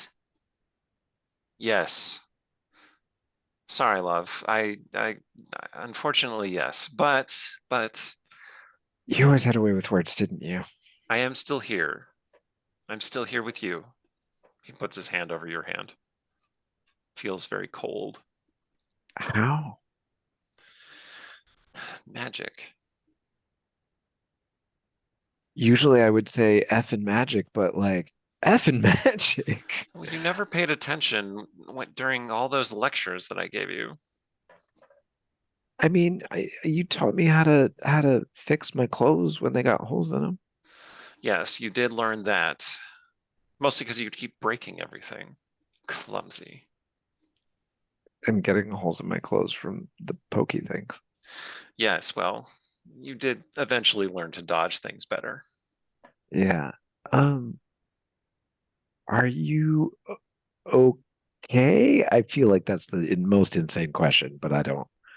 It is. That has no meaning. In a sense. Okay. If you want to know more, there are books you can find, sages you can consult who will know more about this. I gotta study. Well, Okay. No.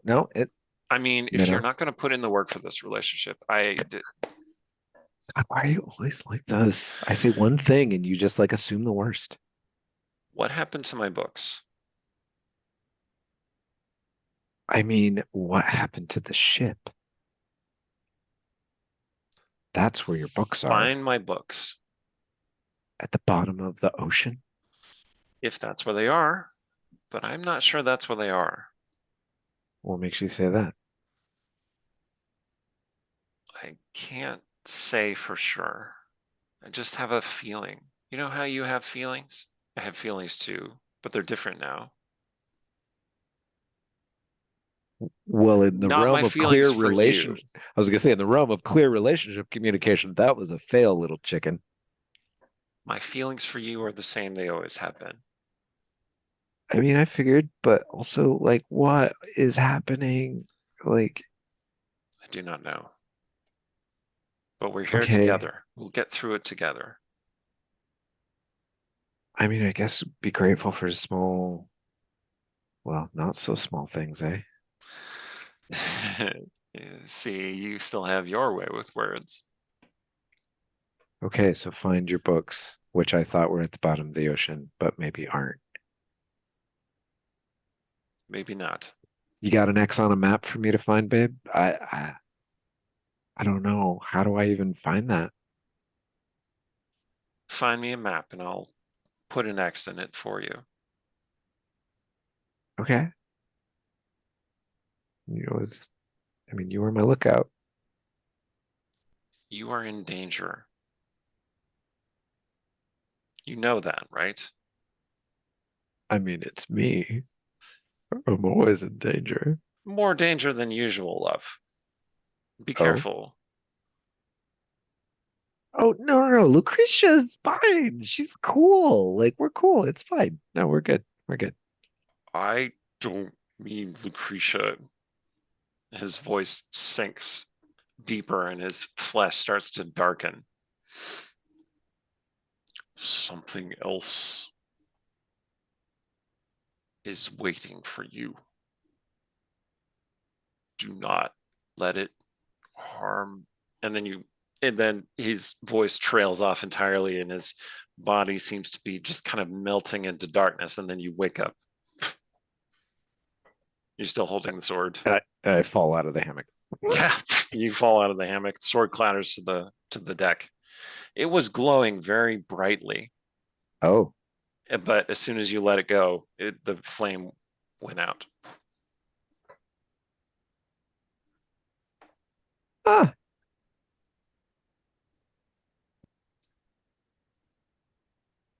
F and A.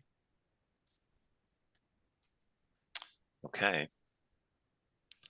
So Ansari, you're up on the deck. You're keeping watch of the silver flame. It lasts until shortly before dawn, and then it disappears. Okay.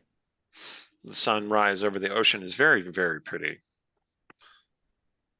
You're used to seeing the sun reflected through foliage over mountains, but here on the sea, this is the first time that you've really felt fully connected with all of the nature around you, and it's really quite magical. And you hear from below decks, you hear Captain Zeph going, ah, and clatter, clatter, clatter, and then a very distinct F and A.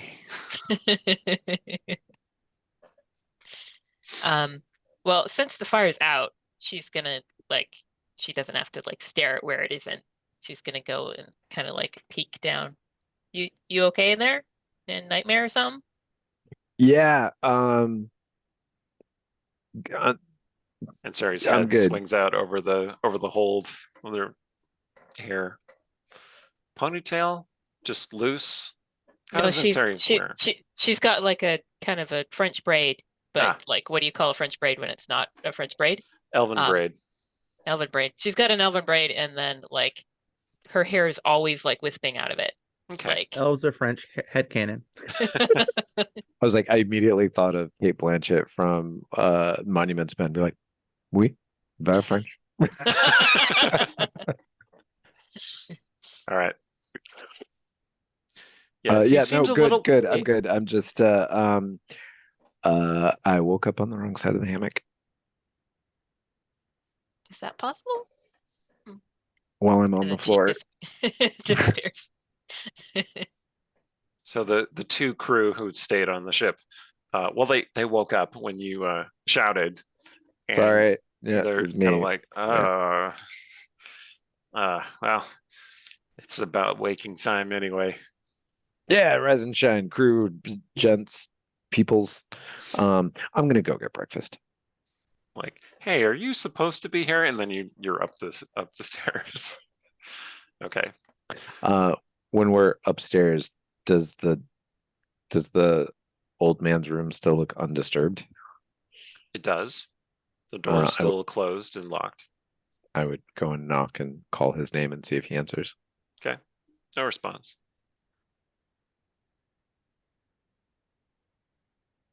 I hate magic. Um. Magic. So, But no, magic is great. yeah, The solution to magic is always. magic. You see? It's easy. Always good. Yeah, you're right. Speaking of magic, Mountain Flame. Anything happen? It just went out eventually before dawn. So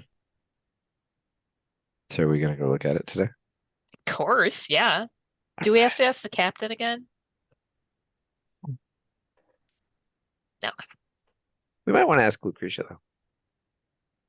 I mean, she didn't seem that really interested last time, but Yeah, I no, mean, that's what I was saying. We might want to ask. Just be polite. that's true. I agree. Okay. Don't want to feel left out. So you're going to head back to the beach camp? Yep. Yes. Right. When you arrive Oh, at the wait, beach nope, camp, sorry. oh, yeah, Because we're on the ship. going to check out the map. You want to see your map? Let's look at the map. Cool.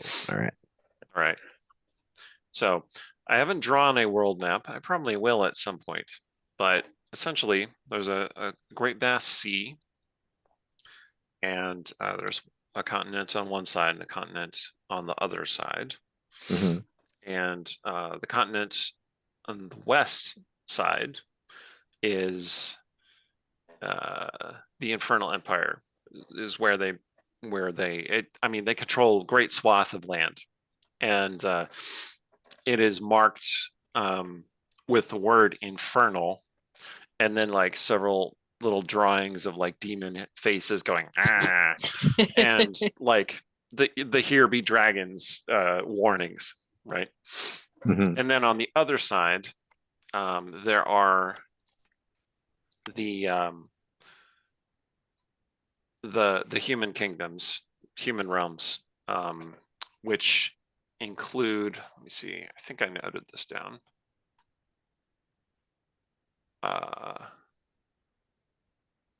Alusha, right? Alusha is kind of the bright, shining realm with the elected empress who rules over and kind of provides protection against Alusha is a bulwark against the Infernal Empire's invasions and aggression.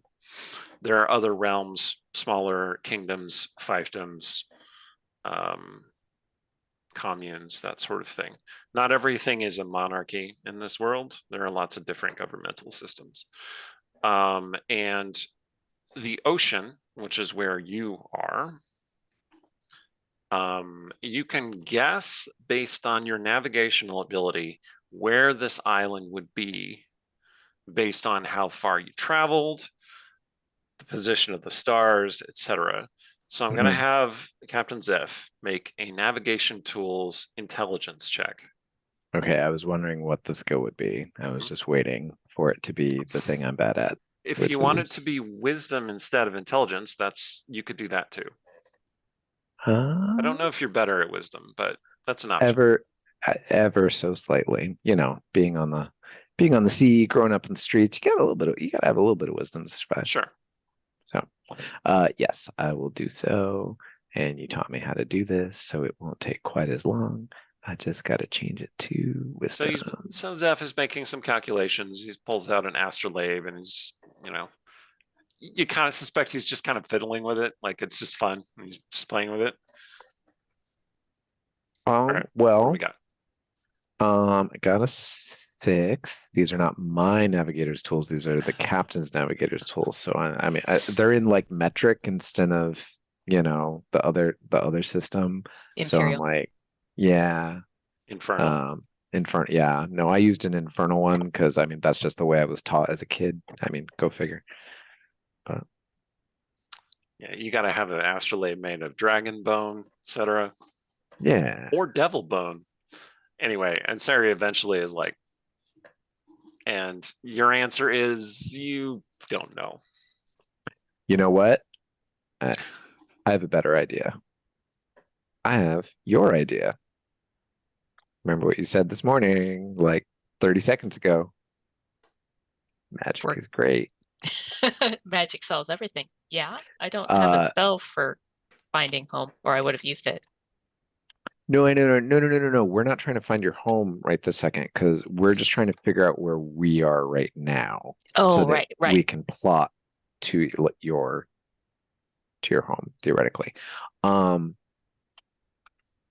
But I don't know how to do that right this second. Maybe You the could captain ask can the help later. captain. Yeah.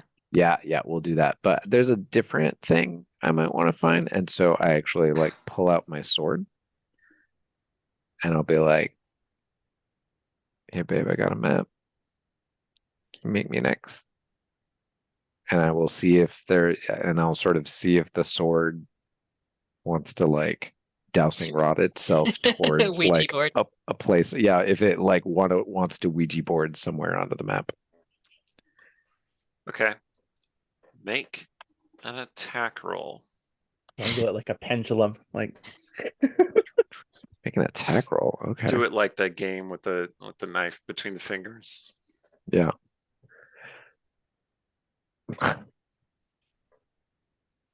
9. You cut all the way through the map, How was that? and like a whole section of it falls off. That was not what I was trying to. What? I get a barrel in the corner of the room and I bring it and I sort of like push the barrel up against the map and like hold the piece in place. Be like, you know what? I think this map is wrong. I think this map is rubbish. You do see, I've got however, other that maps. where you split the table, there are 2 other cracks that are going off in like X direction from the split. So you did put an X in the table. Can I commit to memory where that is, or do I recognize where that is based on what I see on the map? Based on what you see on the map and what you remember of that tragic day, you think that it is indeed on an island that is not too far from where your ship went down. Mm, So yeah, you can commit it to memory. okay. Does mending do anything with something as big as the table? Given enough time. So the 2 of you are like looking at each other like, how do we fix this? And I'm gonna cut over to Lucretia for a minute here. Okay. So Lucretia, All right. you wake up, the breeze off the ocean wafting the hairs on your brow, and your feathers ripple. she'll kind of stretch a bit, stretch the wings out. Yeah, you feel pretty recovered. So you have completed a long rest. There's just a button on D&D Beyond for completing a long rest. One thing I should note is that you recover half of the hit dice that you up to half of your maximum number of hit dice. So if you expend all of your hit dice in a given day, then you're only going to recover half of them. But if you only spent half your hit dice that day, then you would recover back up to full. Is how that works. Okay. But you do recover all your hit points in your spell slots. Anyway, the spirit of vengeance is buzzing inside you. Not as much as like during the night. She likes the night a lot. During the day, she's a little bit quieter, but she's like anticipating action. Needs her Anyway, coffee. you hear Captain Saris shouting commands to folk of the camp. It seems that there is some kind of commotion. That might have been what awoke you. Oh. Well, with some measure of concern, she will head over toward the commotion then. Okay. Try to get a sense of what's going on. Yeah, Sarah sees you approaching and just, good, perfect. The sentry said, someone's coming from the mountain. Why don't you draw that lovely sword of yours and let's see who this is, eh? Indeed. I did see someone up there last night. Oh, taking Yes, a bit of a night flight, eh? just a bit. I was All by your curious. lonesome. No, well, the flight was. No, Hmm. don't worry, I'm not put out with you. I was drunk off my ass. I barely remember last night. Except I had this weird conversation with your friend who said someone was stealing from my ship. Curious. If somebody's But stealing from my no. ship, I suppose we'll have to look into it. Probably whoever was stealing from it is on the ship. So, I mean, I'm sure nobody's on the ship except for the thief, right? Anyway, let's see who it is coming down the mountain first. Yes, I would say, don't feel too terribly put out. It was for purely reconnaissance purposes. Purely She'll draw. reconnaissance purposes. Yes, Hmm. she'll draw her sword at that point, and fix her eyes on, I guess, the path that they took when they were coming back. They're so you see several members of the crew. They got weapons ready. A couple of them have crossbows trained on the tree line. And then there's this pause. Everybody's waiting. And the captain leans over to you in the tension and says, "So, did you dream about me?" I think Lucretia at that point will just smirk a little bit Mm. and then look back at the tree line. Okay, the fully starts wrestling. Crossbows trained. And Lucretia to herself, if this is a small animal, I'm going to be very cross. A figure appears, dressed in like tattered cloth, like one of the crew, and then they go, ah, ah, ah. And the captain's like, "Nope, hold. He's one of us." And he comes running over to you. He says, "Yeah, they're coming right behind me." Ooh, And the captain's like, "Take ye one of these javelins." He hands him a javelin. "Make you ready." And they all brace. The guy's like, "I don't know. That weird one with the tinker tools, the one who looks like the stretched out gnome, and this lady." a The lady. foliage parts, and Danos appears. He's stepping out, and he's tinkering with something in his hands, and he's like, "Oh, oh." He sees all the weapons arrayed against him. One crossbow goes off. Pew! He blocks it with a shield spell. And the captain says, "Hold! Don't shoot the one fixing the cannon." And then a woman appears behind him. And this is about the same time that Ansari and Zeph get back to the beach camp. In time, yes. Side note, as long as the section of the table was no bigger than 1 foot by 1 foot, we totally mended it. Okay, you mended it, but that X is still there. Cool. Okay. So now let's say you get back a little bit later, and you get back a little bit later in time to see an air of jubilation in the camp. The crew is passing around fruits and loaves of bread, and it just looks like they've encountered some kind of bountiful windfall. And amongst them, you see the captain and Lucretia interacting with a tall woman dressed in a like a white robe with a gray shawl. She has long silvery hair, and she looks over at you and has this her face assumes this blissful smile, and she says, "Ah, welcome. Come, please.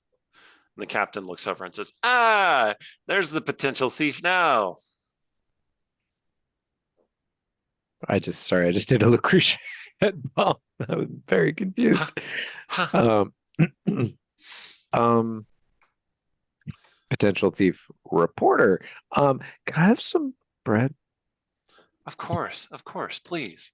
She holds out this basket with a number of loaves of bread in it. And as Zeph is picking one out, maybe several, and Sari, there's something very striking about this woman, which is that she has very delicate, very fine features and slightly pointed ears.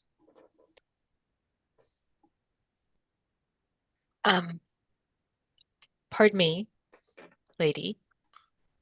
She sees you and she says, "Oh, a bearer of antiquity." She bows very deeply to you. This again. Did did your family maybe come from my homeland? Part of your family? Yes, I suspect so. Come, we will speak further. I am Vale of the Last Light, and this is my island, my temple. Be at peace, be welcome here in this place. Please eat, refresh yourselves. There will be time to speak later. So, and Sari is dubious about people who like just offer you food for free when you like show up to their territory. But so I think she'll like take like a piece of fruit or something and like hold it like she's about to eat it. And then not actually take a bite. Okay. Yeah, so it's a collection of fruits and loaves of bread, which is good, not very well risen bread, just kind of flat, rich, dense bread, and various kinds of fruits, coconuts, berries, bananas, that sort of thing. I mean, by that description, I heard pancakes. Yeah, kind of. Just buckwheat pancakes. They're dense. Yeah. Anyway, and she says, "Sister, let us speak. I shall return Captain Saris." And And she Sari will follow. aside. Yeah. Yeah. But she's still not eating. Okay. She says, Are you following a family custom?" What? "You have my assurance. The food that I offer is safe. If you wish, I shall prove it to you." She looks embarrassed, but yeah, she totally wants to find out if this is legit. Okay, she takes a bite out of the fruit. Little red juices get on her mouth because it's a pomegranate that she just bit out of. And she hands it back to you. Oh, so we are doing this part of the You eat a pomegranate.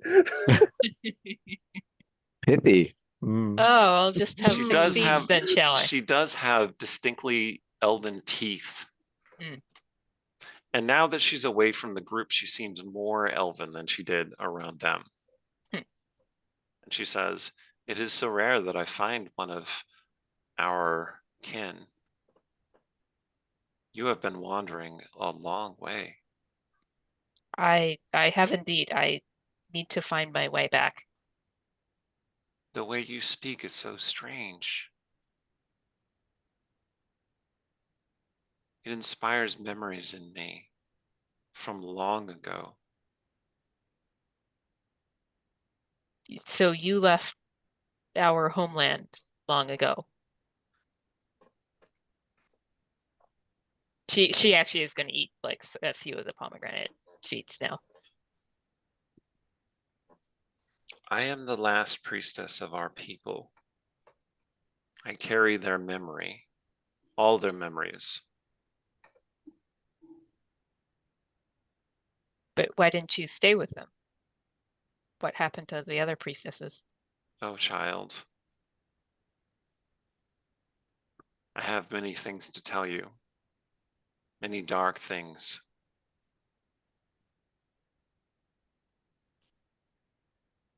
Okay. What is your family? And I did not make up this name, but Ansari can totally recite her lineage. Okay, yeah, so there's this, you list off names, deeds, stories in Elvish, just the kind of pedigree, sort of, Yeah. of your family, of your clan, as it were. She nods sagely, and she says, yes, yes, I know of them. Oh, good. Noble, good folk. You are their lost daughter. Yeah, I didn't mean for it to happen, but I found my way back now. She smiles a little sadly, says, yes, fate takes unexpected courses. You do not believe in fate. I can see it upon you. It was just a mistake, and so now I've corrected it. It's I'm not fated She for lays her anything. long-fingered hands on your shoulders. This woman looks very much like Kate Blanchett Galadriel, right? She is taller than you because she has human and elvish ancestry, it seems. She touches you on your shoulders, and then she just pulls you in and embraces you. Oh, okay, hug. I like hugs.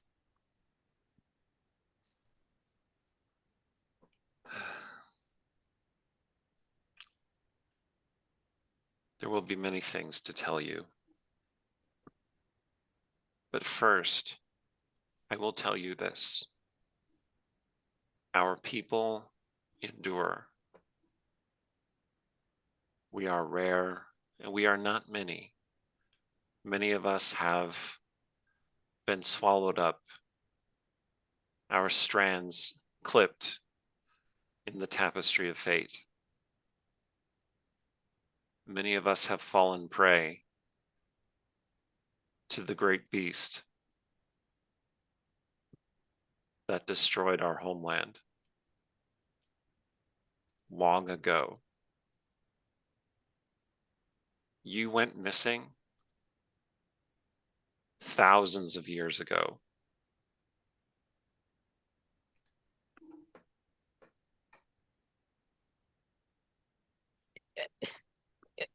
No, no, I've been in the Feywild for well, I couldn't keep exactly track, but about 60 years.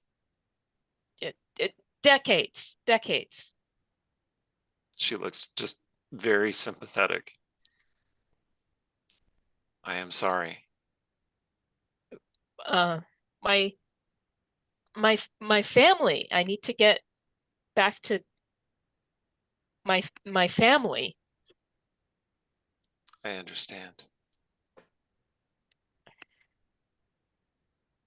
It's not true.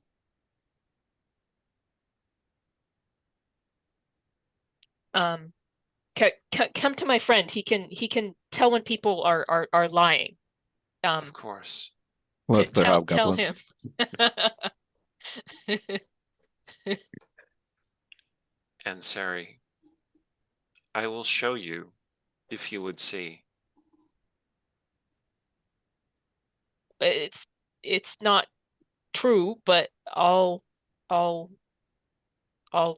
okay, show me your story.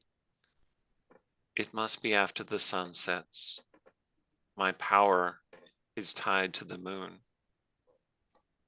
Was that your temple with the fire that You were drawn to the flame, yes. Your power is tied to the moon as well. No. We are children of that light. Lucretia said it shot at her. That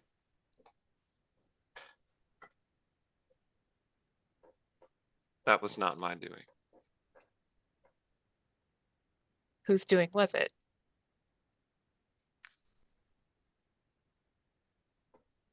She smiles a little bit and she says, well, there are many who are drawn to the light of the moon, and some are more cautious, paranoid than others.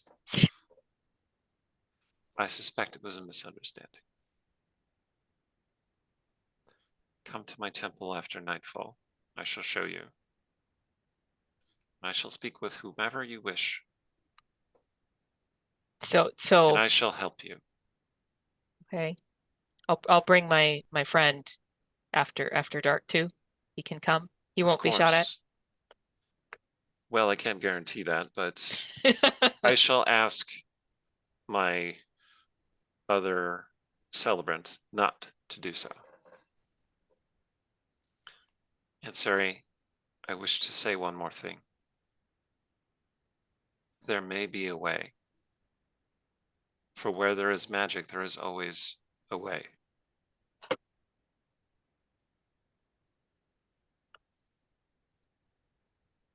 I She's see. like speechless.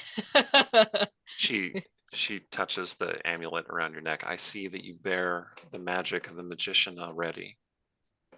He came to me last night as well and spoke to me many things of you and of your companions. I don't owe him now, do I? No, Okay. no, you carry a fraction of his power, and I would see you carry a fraction of my power as well. But not a pact? No, my child, my sister, my friend. Such things are not in my domain. Well, good, because I don't want a pact. Good. But such things cannot simply be given, just as you observed with the fruit. Such things must be understood and accepted.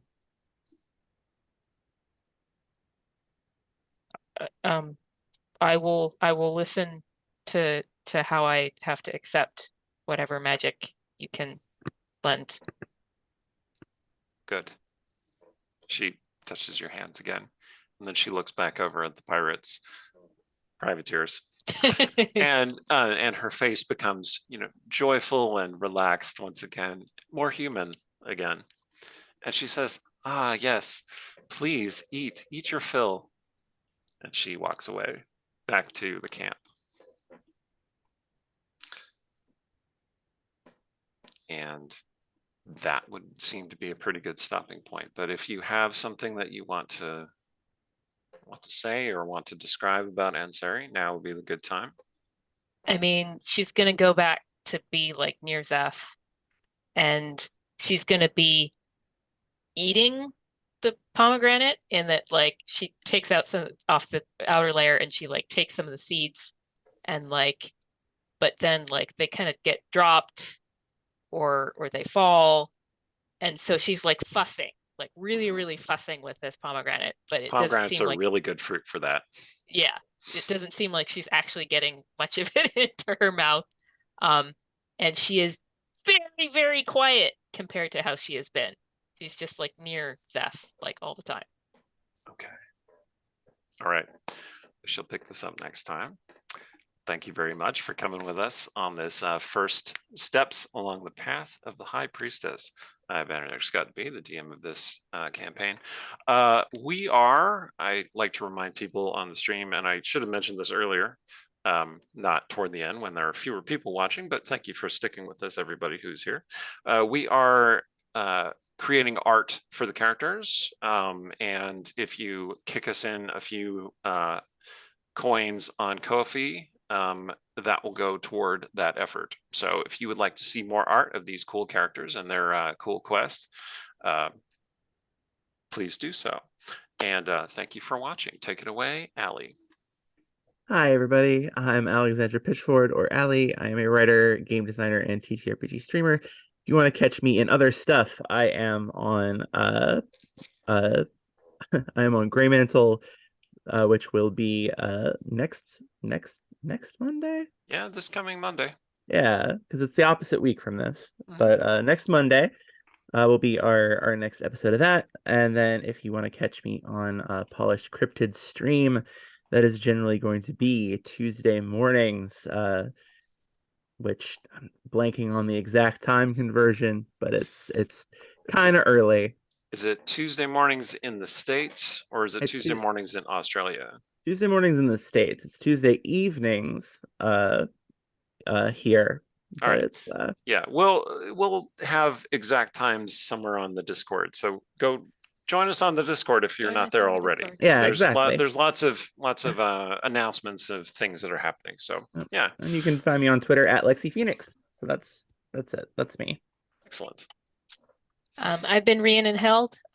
Check out my books, the Silver series under Rhiannon Held, Urban Fantasy Werewolves, and the Amsterdam Institute series of space opera novellas.